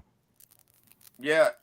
But we have to stop the train and load the train up with new stuff. Right, well, We're we can curve not the stopping narrative. the train. Yeah, we can curve the narrative though. We can curve the narrative. You know what I'm saying? But it got to take somebody. You got to have somebody in the forefront. A lot of our leaders have passed away, and all the kids, like I said, it's already been programmed. Like Vincent says, programmed in school. They always got us thinking about 1, 2, or 3 particular people during the times of like Martin Luther King. Now, you know, it's more people than that, bro. It's more people that was more influential to the culture than just those guys. Not taking nothing away from them because I studied them. I know them, right? Like my man who invented the spark plugs. That was a black man. See, people don't even know that. The spark plug for the car. Stuff like that. You know, the lanyard, little normal stuff, right? So I don't know if it's gonna take we gotta have better leaders, but like he also said, like Eric also said, we gotta change a lot of laws, bro. Things gotta that old way of thinking, especially from the South, from the Mason-Dixon all the way up, that stuff gotta change. Even in Georgia, we got to take that right to fire and hire stuff. We got to take that away. All that right to fire and hire, and you know what I mean. The old way that it's that stuff that can, man. It's time for a new change, a new rule. It is. It is. You know, we keep hiring the same kind of cops, the same kind of people. It's gonna be the same kind of outcome. You know what I'm saying? Like you know, Eric in Chicago, they be banging. Like I said, they like drill music, so they really be banging, right? Them police really don't be caring about them folks when they get shot up there. They'll wait for they don't even call the ambulance sometimes. They be like, hold on, let them get done shooting. They be like, let them get done shooting and then go. And then they let them die. Like they did Duck, FMG Duck. Let that boy bleed out and die. They ain't called authorities to help that man. They ain't trying to get a man CPR. So it's just, you know what I mean? It's just, man.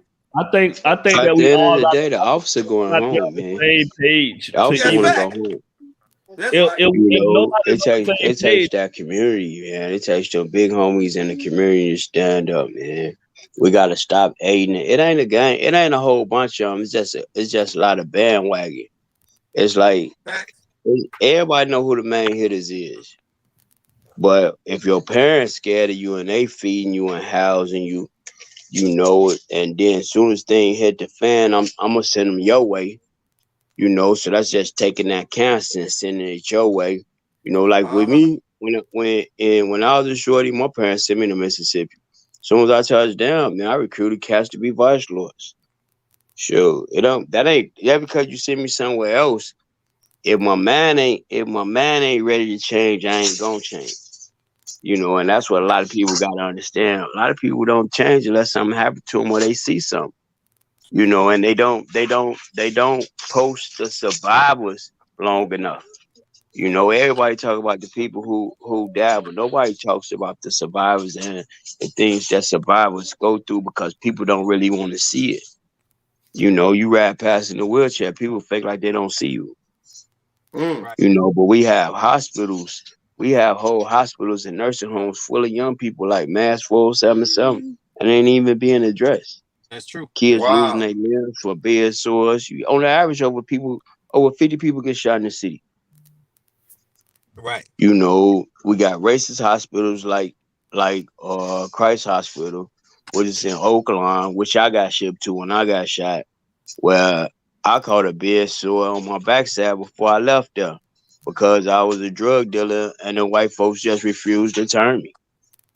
Right. You know, so we at the mercy of people that don't look like us who really are prejudiced. So it's way bigger than this. And it's passed down generational. That's where the money in. Just one wheel on that wheelchair costs $700. You need two, so that's $1,400. The cushion, $700. Damn. You know, if your house ain't accessible, then you stuck in your room, so you're a prisoner. They making prisoners out of our young people. Yeah. You know, you can't go to the bathroom. Everything become a test, and you just become, you give up. If you don't fight, you give up. You know, my oldest son, he does absolutely nothing. He's 35 years old. He don't do nothing with his life. Damn, bro. You know, they just quit. You know, so it's a lot of obstacles that we're faced with, but we just can't give up. And it takes individuals to stand up and roll their sleeves up. And it's too many chiefs and not enough Indians. So they use the violence game here in Chicago as the dope game. Everybody open up a non-for-profit and they don't do nothing because they don't really want to do something and they scared of the kids, but they want the money. Right. So my man was saying earlier. So instead of selling crack, we sell kids' lives, and these kids are dying for it. Knowing you roll right past these kids, we got I don't know how many churches on all these blocks out here, but you don't see none of them. You see nobody from the church stepping up. You believe in God, man. Where your faith is, step out on it and make it happen. Right. You know, so the kids been let down. You know, you promised these kids. We lied to them.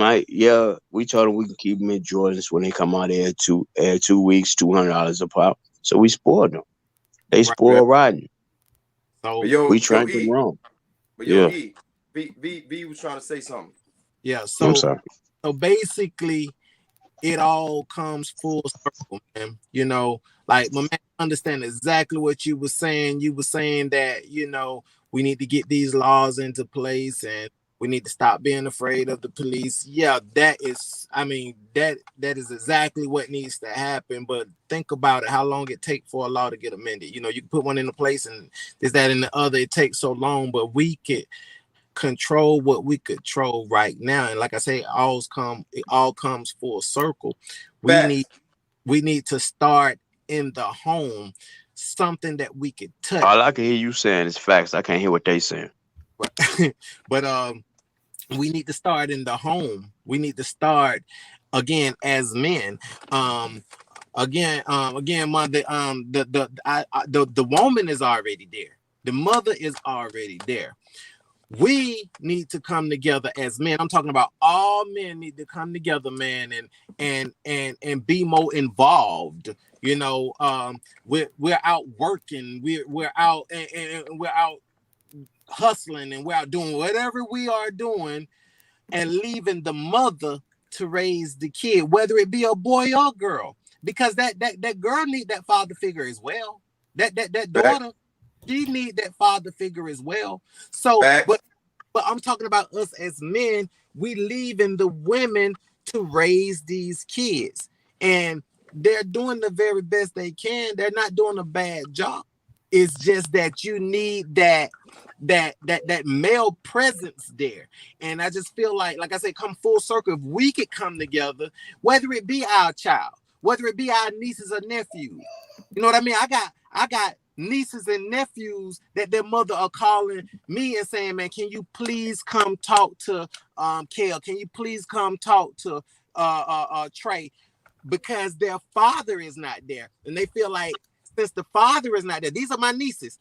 Since their father not there, I could do a good job as far as instilling and inspiring positivity into their kids. So we just need to recognize that the music is there, the games are there, all of that stuff is there, but guess what? We buy it. We buy it for them. We allow them to have it because they don't pay no rent. They don't pay no bills. We allow them to have this stuff in the home. So once we get that back, once we get that authority back, once we have them where they are afraid of us, not in a bad way, but think about it. When the teachers was able to spank us, when the next door was I remember that. Yeah, whoop us, man. Whenever me up with that damn belt, well, my principal. Think about it. Think about it. When before they took that out of school, when did you hear a 9 or 10-year-old bring a gun to school, man? Never. Come on, man. Never. We're afraid to do that. But once they took that out of the schools where the teacher can't discipline the kids, and then they even put it in the homes to where the parents are afraid to discipline their kids because they're afraid to go to jail or prison or whatever. That's when all of this stuff went. And prayers out of school too, Vince. That as well. The prayers to all of that. I just feel like the base of it, everything everybody said is true. But they ain't take that pledge of allegiance out though. That racist shit right there. I agree with it totally 100%. But we got to touch on what we could touch right now. It got to start right now. And the only way I feel like it could start right now, if it start right now in our homes, in our communities, it start right now. And go ahead, Rob. You still the book, right? Say it again. The book. Tell them about the book.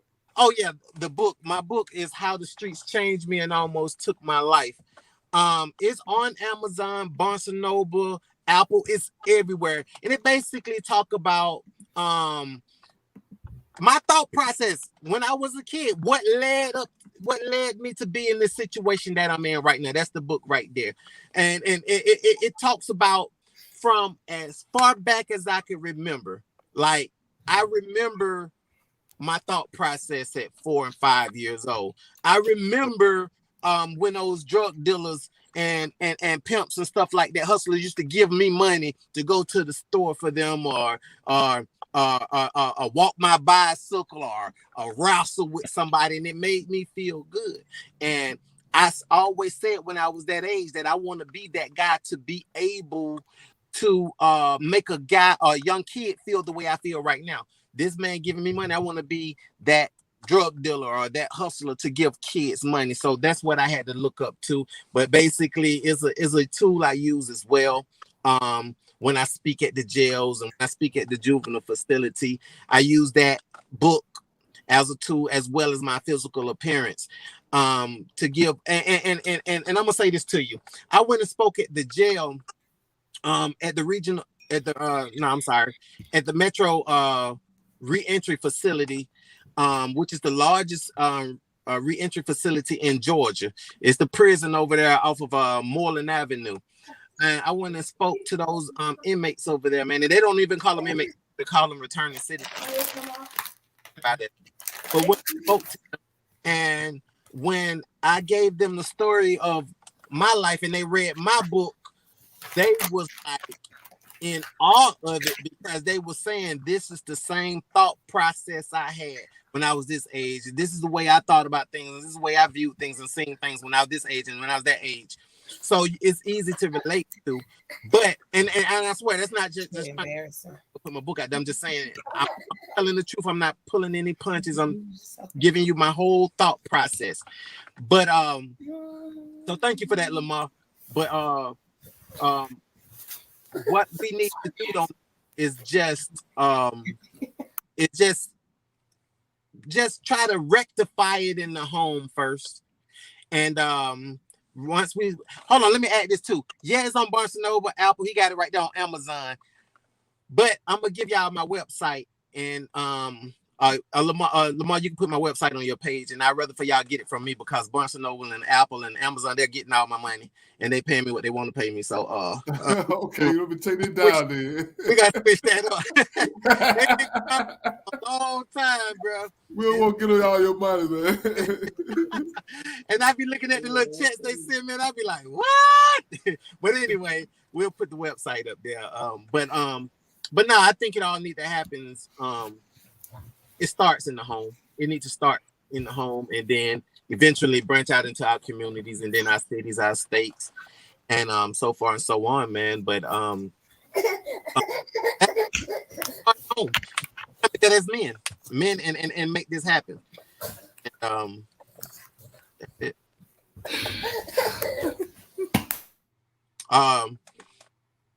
Hey, Eric, you still on? Nah, Eric. He tried to go out and come back in. So now he there you go. Right there. He right there, but I can't see a picture. And I told him to go out and come back in and see what his mic work. So he can hear everybody, but now he can't see his voice, can't see his face. Right. So, Queen, what you got to say about all this today? You've been quiet today. Yeah, because I'm learning a whole lot, like what y'all saying. I'm like, wow. I haven't really encountered like gun violence personally, but I know Mr. Vincent because ain't he from Bankhead too? He's from Bankhead, so I'm like listening and learning from everybody. He's from the 400 block. Yeah. Who is that? I don't know. That's Tanya's daughter, man. Tanya Rush's daughter. Kirsten, can you hear me? Hey, Lamar. Yeah. I went out. I'm sorry. I didn't hear anything. Who you say that was? That's Kirsten. Kirsten Rush. That last name, she should know that last name. Yeah. I know her. Yeah. I know. That's How you is that doing? Tanya's daughter? Yeah, that's Tanya's. Yeah, I know her. But yeah, man. I just I don't know, man. It's I mean, what's my man name who was talking about? What's his name? Who was talking about the implements of different laws and stuff like that? Me? Yeah, you. Yeah, what's your name? Oh, Charisma. I'm Charisma. It's right there on the screen. I don't know if you can see it. Yeah. I had came out of meeting. I'm actually on my phone and I can't see the names. My my screens is real small. But yeah, man, I totally agree, man. And what you're saying, I honestly talk about that. I talk about that a lot. Everything you said. And that's what I was saying, bro. I ain't gonna trip, bro. Yesterday I was telling Robert I went on Charleston White show yesterday, or the day before yesterday. And I know you know about Charleston White, the dude out of Texas who changed a lot of laws. Yes, sir. Texas, yes, sir. When he killed I think they murdered a white guy and they got off and made history down there. Yes, sir. Yes, sir. He's a different kind of individual. You know what I mean? He different, man. You know what I'm saying? And I was trying to explain to him about what I'm about, but he'll confuse you sometimes. He say he want the negativity, then he want the positivity. But I know he uses a lot of reverse psychology too. He used a lot of negative to make people change their perspective. Like he talked real bad about gang members so they can change their perspective. Bloods and Crips and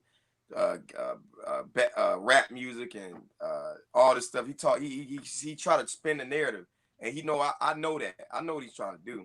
But it's no problem with me and him. But he told me to come back and talk to him again. But it's just we have to change the laws, bro.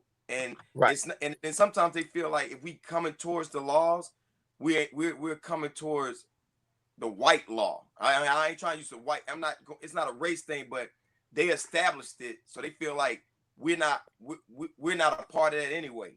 It's almost like being at a dinner table with people that's upper echelon, and you just happen to become a millionaire. They're like, you knew money. So when you coming up to these people talking about changing the law that they created, they like, well, who are you to say change something that we created?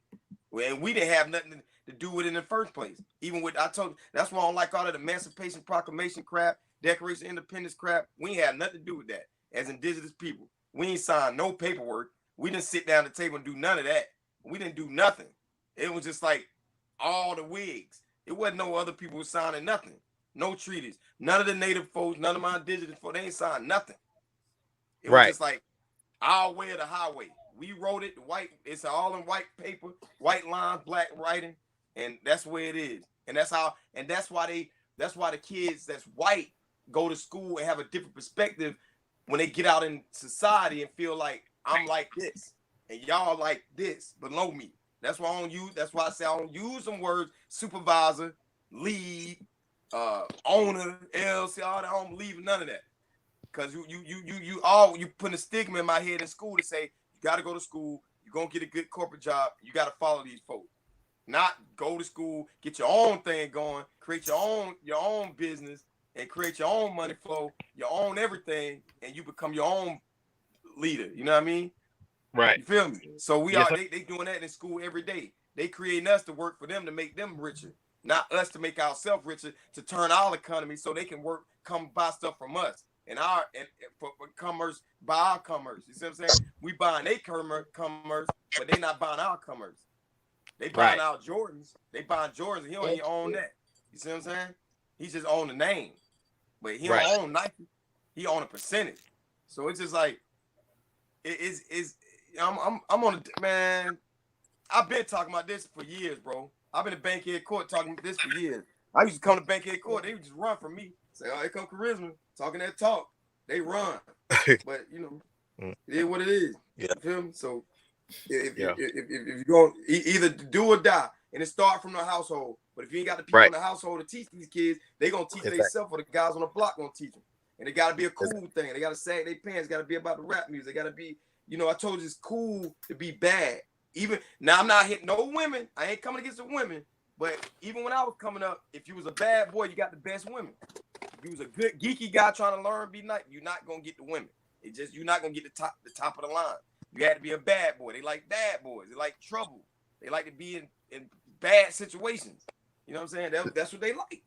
Either a jock or a bad guy. Let me tell y'all something, man. My granddaughter goes to this school called Drew. It's a charter school, and you know about Drew? Yeah, and yeah. So it's more white than black, and like, and this is the truth now, and I hate to say this, but it's the truth. When I go up there for donuts for dads, or you know, coffee, you know, for the grandparents and all of that, I might be one or two black people there. And I'm saying all that to say this.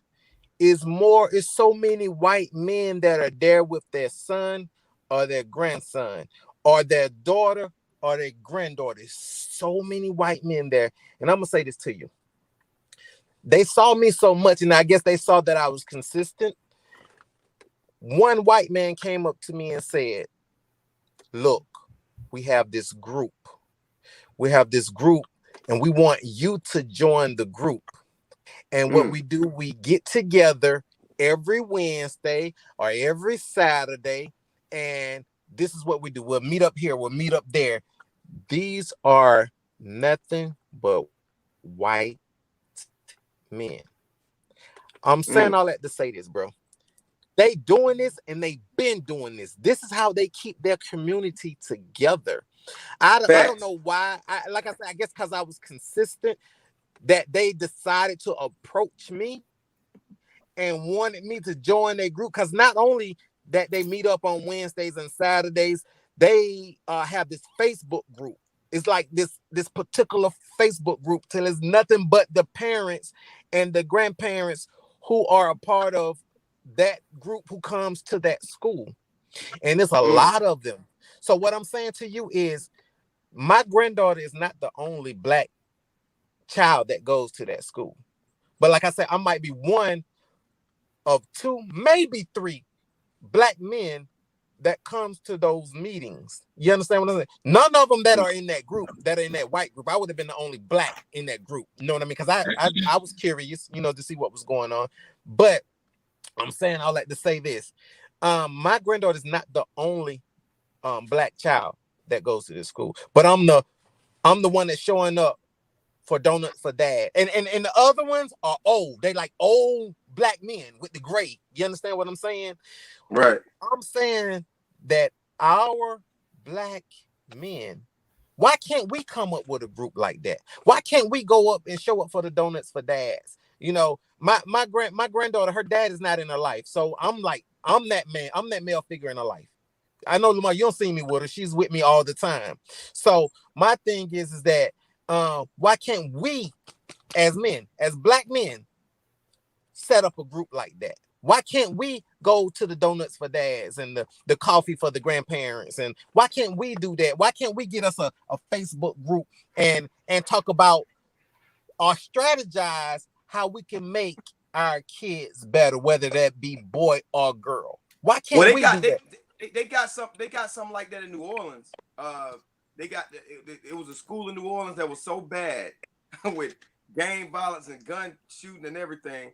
All the dads go up there every morning, every day at this school.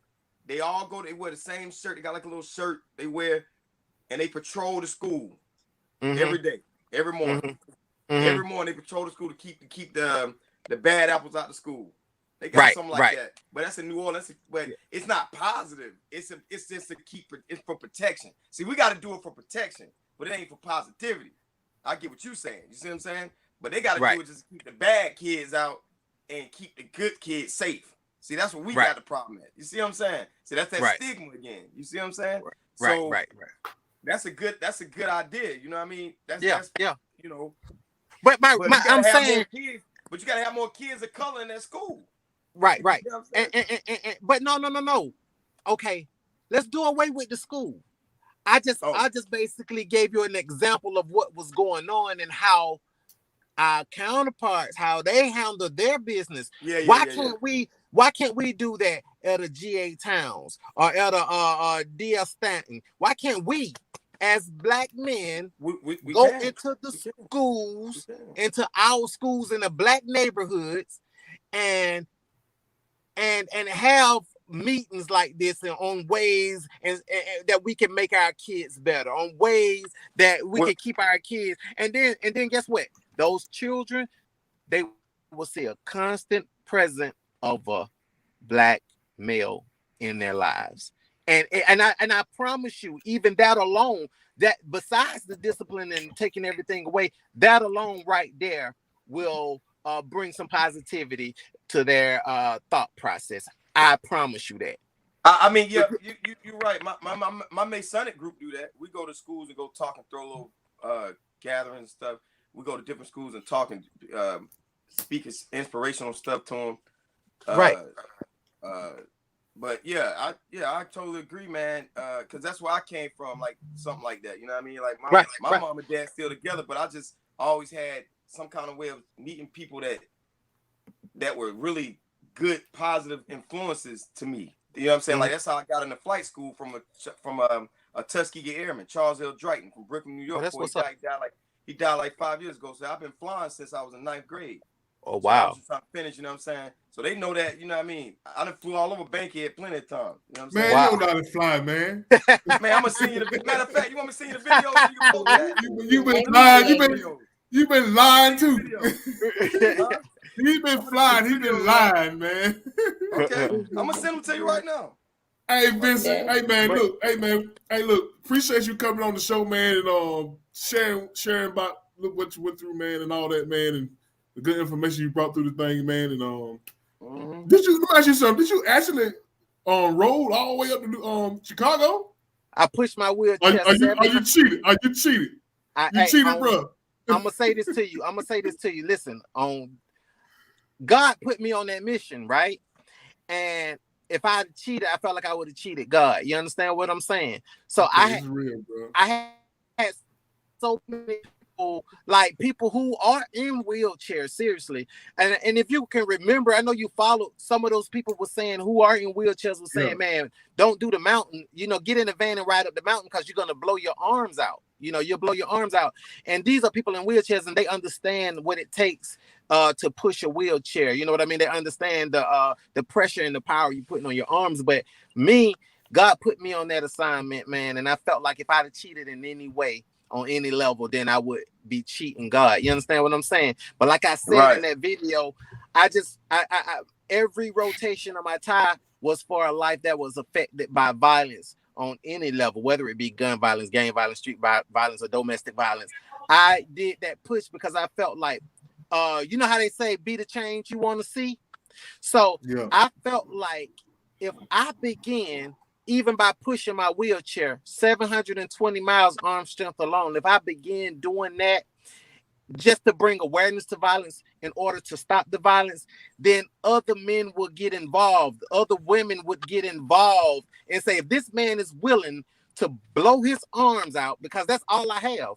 If I blow one of my arms out, I have one working. I can't do nothing but a circle if I push my chair. So if he's willing to take a chance to bust his arms out and tear his arms up to bring awareness to violence, to stop violence, then we all should jump on board and we all should do everything or take the necessary steps that we need to take to bring awareness to violence and stop the violence.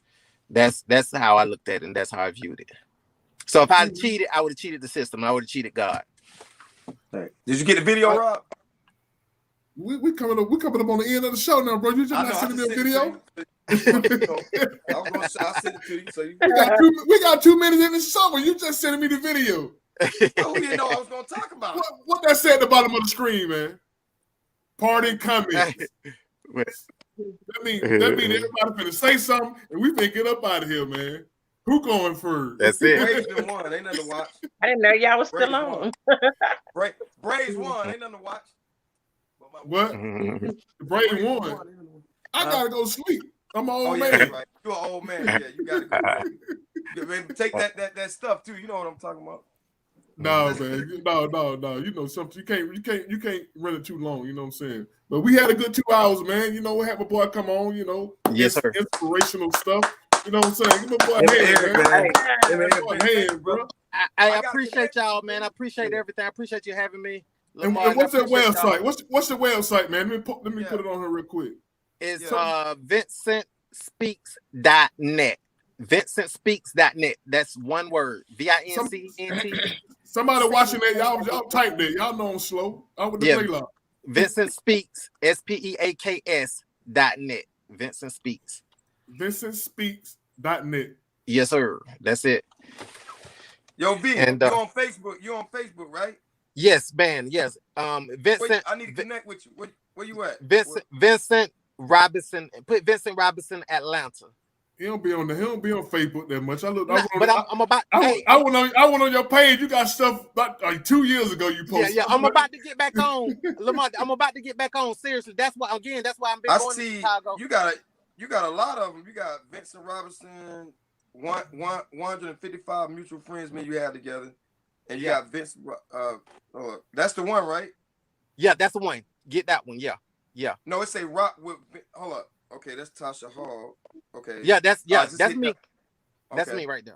Now you see I just hit it, so you should see me. I go on there and do it, and my Instagram is Vincent_speaks. So my Instagram too long. It's Charisma Airwalker, but I'll text that to you. Yeah. But y'all, I know we gotta go, but I'm finna start doing something. I'm out here in Memphis. I'm out here in Memphis, Tennessee right now, and I'm trying to make some things happen. And I'm about to get back out here real strong, y'all. So, and I'm about to get on Facebook real strong again. I'm about to get back on Facebook real strong. Yeah. Huh? Okay, well, this your porn comment then. Get your porn comment in. Shut up, Carilla. Told me got our support. Go ahead, bro. Get your porn comment, man. Who? You, Vincent. You said do what? Lamar? Porn comments. Oh, okay. Man, well, I like that, if we can come together, man, and embrace one another, man, and incorporate that love that we was born with, man. Hate is a taught behavior, is taught, is programmed, all of that, but love, we was born with it, man. If we can come together, man, and love each other, no matter who you are, black, white, Latino, or Asian, we can all come together, man, and instill that love in ourselves, and in those kids, man. This world will be a beautiful place. That's it. All right, that what's up, man. Appreciate your homeboy again, man. You know what I'm saying? Yay. Okay. Anybody feeling sorry for that dude, man? I'm feeling sorry for that dude. That dude. So, but that dude get around. That dude get around more than anybody, man. I appreciate your story and using your platform that you have to tell people about your This story. dude play basketball. And guess what else he do? He'll ballet dancer.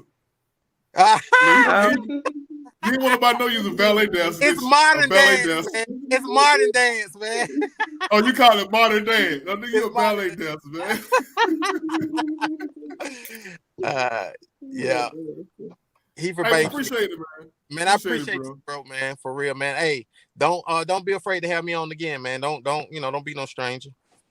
Hey, man, you know I can see you link any day. We chop up anything. We chop up everything on here, man. Relationship, COVID-19. We talk about anything we get our hands on. I'm done with that though. I'm done with COVID. Okay, I gotta check it out. We talk about all his relationships and all that. Whatever, That's about to die down too. Yeah, we don't want to depress you with all his relationship stories, man. Yeah, they too depressed, Vince. They too depressed. You know how bankhead women were. Let's Listen, keep going, don't get him y'all. started on the end. Don't get him started on the end. You know how them No charisma. Don't get started on the end. Okay, who want to get that comment? Who want to get part comment next? I'm done with that. I don't even do that no more. Y'all don't even want to get y'all part comment done. And well, I'm just gonna say, whatever you're going through, you can get through it. This too shall pass. Say a prayer for me, and I will most definitely say a prayer for you guys. I hope the rest of you guys' week is absolutely amazing. And watching the kid cooking and everything at the same time. I got a whole lot going on over here, y'all, but I made it happen. That pot kept boiling. She kept running in the kitchen. No, that was my kids, but kids is fighting, and I couldn't determine whether it was a fight I needed to run to or a fight they could figure out, so I had to go lay eyes on it. Okay. Little boy jumping around. Who won the fight, Aaron? Oh, the boy always wins. Yeah, I just I'm wrong for that. I'm wrong for that though. Kirsten, go Kirsten. Okay.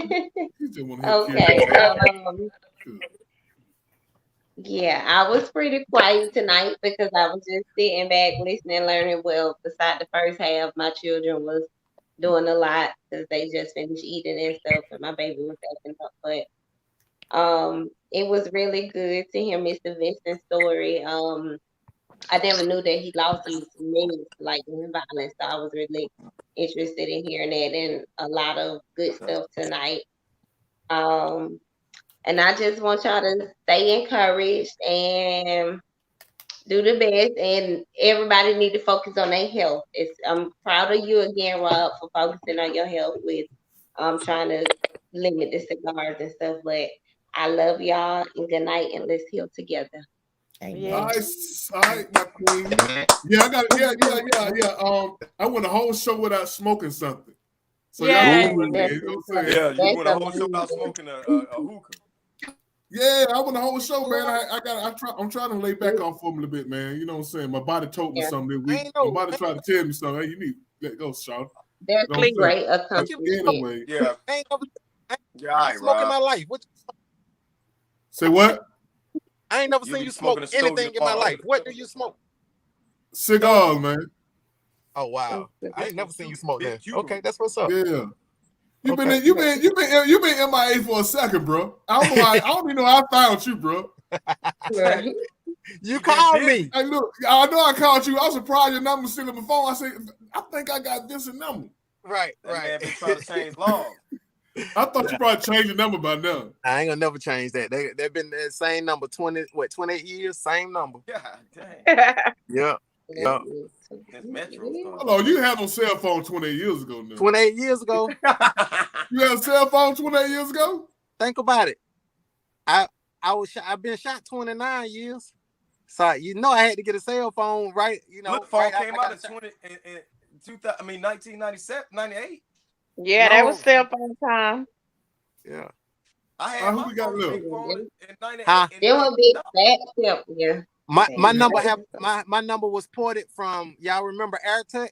I had Air Touch, then I got Bell South, and then I'm going way back. That probably before some of y'all time. Bell South, AT&T, yeah. I had Metro. It was ported from Metro when they first came out. Yeah. So yeah, my phone, this number been everywhere, man, for real. I got Metro when it first came. Well, yeah. I'm gonna give my part of comments, even though I missed part of the show. But you here early though. Yeah, I got multiple jobs. I'm trying to get to the other one. Where you at home? Well, I do poetry, so that's where I'm about to go. I had to come get myself together, but I appreciate this platform. I appreciate you, brother, for giving us your story. It was it is a testament to the fact that no matter what you go through, you can still get up and make a difference in our community and within ourselves. I appreciate all the women and men that's on this panel and everybody that we touch. I wish you guys a great week. I wish you healing, love, and light. Love y'all. Love you. Amen. Thank you. All right. Who next? Charisma. Huh? It's your turn. Okay, bet. Yeah. You last one left. Yeah, Vince, yo, bro. I appreciate you coming, bro. We're gonna connect, bro. Like I said, I shot you the information. Yes, sir. We need more wheelchair warriors like you, bro. I want yes, you sir. going to Will Always Chicago from my hood now. You from my neighborhood making news. Absolutely. Rolling up to Chicago, and I got to meet a legend, another legend. From my neighborhood, I didn't even know. No, man. And bro, we're gonna keep pushing, bro. We're gonna change some things, bro. And that's all I've been trying to talk, preach for years since I've been young, bro. That's it's coming to the full circle. You know what I mean? Yes, sir. I just want to say, you know what I mean. I love the panel, man. Me and Rob, we always, had that camaraderie, man. That's what's up. Man, that dude ain't been on the show in 2 weeks, man. I told you my mom's birthday was the first, bro. I told that, you know what I mean? Kick it with mommy. But really, it's been 3 weeks. No, I ain't been no 3 weeks, Rob. It's just been 1 week.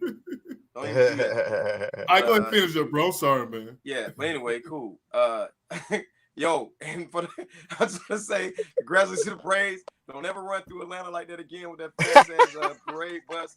That was real messed up to get the Cobb County slow down. I'm telling everybody, I want them to see this. The whole Atlanta, I want everybody to see this. Yeah, I'm talking about that. And I like to say, send prayers out to the families, the people that was lost at Travis Scott concert, Astro World. Yeah. We'll talk about that next week.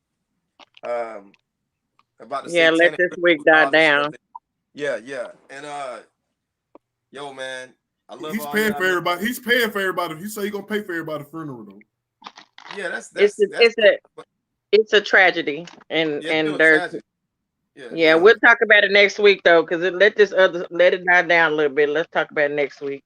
Yeah, we're gonna I definitely want to talk about that because that's my boy. I sound like trap, but there's some things we'll talk about.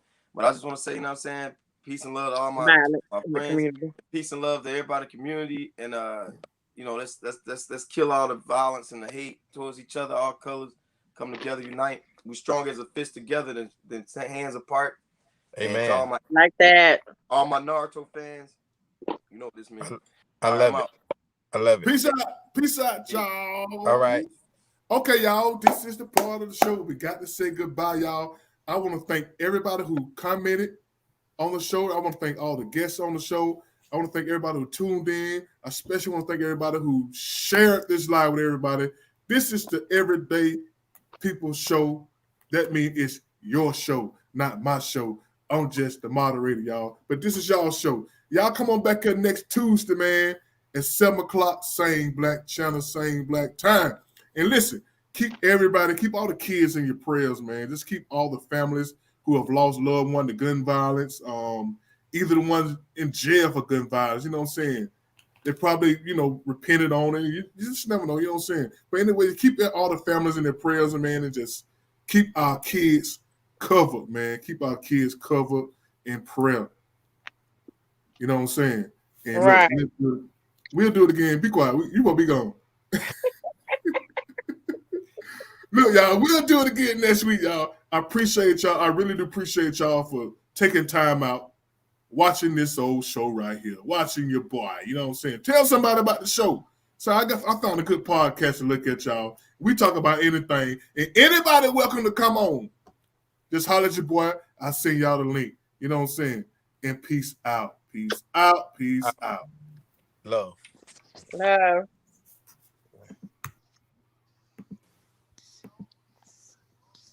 We all agreed tonight, all of the speakers have agreed that America has a very serious problem.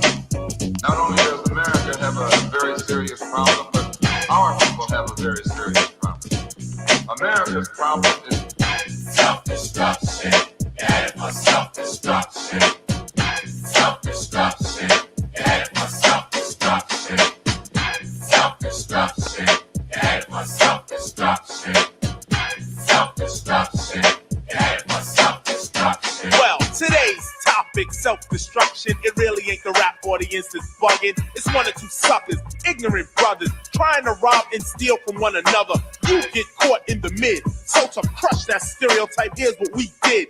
We got ourselves together so that you can unite and fight for what's right. Not negative cause. The way we live is positive. We don't kill our relatives. Pop, pop, pop, when it's shot, who's to blame? Headline, front page, and rap's the name. MC Delight here to state the bottom line. The black on black crime was way before our time. Triple brother's life with a knife as his wife cried cause he died a trifling death when he left his very last breath. Was I slept, so watch your step. Back in the 60s, our brothers and sisters were hanged. How could you gang bang? I never ever ran from the Ku Klux Klan, and I shouldn't have to run from a black man, cause that's self-destruction. Headed for self-destruction. Self-destruction. Headed for self-destruction. Self-destruction. Headed for self-destruction. Self-destruction. Funky fresh dressed to impress, ready to party. Money in your pocket, dying to move your body. To get inside, you pay the whole $10. Scotch tape with a razor blade taped to your collar. Leave the guns in the crack and the knobs alone. MC Lights on the microphone, bum rushing and pushing, snatching and taxing. I crammed understand why brothers don't be maxing. There's only one disco, they'll close one more. You ain't guarding the door, so what you got a gun for? Do you rob the rich and give to the poor? Yo, daddy-o. This straight from the mouth of why and daddy-o. Do a crime, end up in jail and gotta go. Cause you could do crime and get paid today, and tomorrow you're behind bars in the worst way. Far from your family, cause you're locked away. Now tell me, do you really think crime pays? Scheming on taking what your brother had? you little sucker. You talking all that jazz. It's time to stand together in a unity. Cause if not, then we're soon to be self-destroyed, unemployed. The rap race will be lost without a trace or a clue. But what to do is stop the violence and kick the science down the road that we call eternity, where knowledge is formed and you learn to be self-sufficient, independent. To teach the each is what rap intended, but society wants to invade. So do not walk this path that they laid. It's self-destruction. Headed for self-destruction. Self-destruction. D-Nice, break it down like this. Children growing, women producing, men go working, some go stealing. Self-destruction. Headed for self-destruction. Self-destruction. I'm Miss Melody and I'm a born-again rebel. The bombs in rap must cease and settle. If we want to develop and grow to another level, we can't be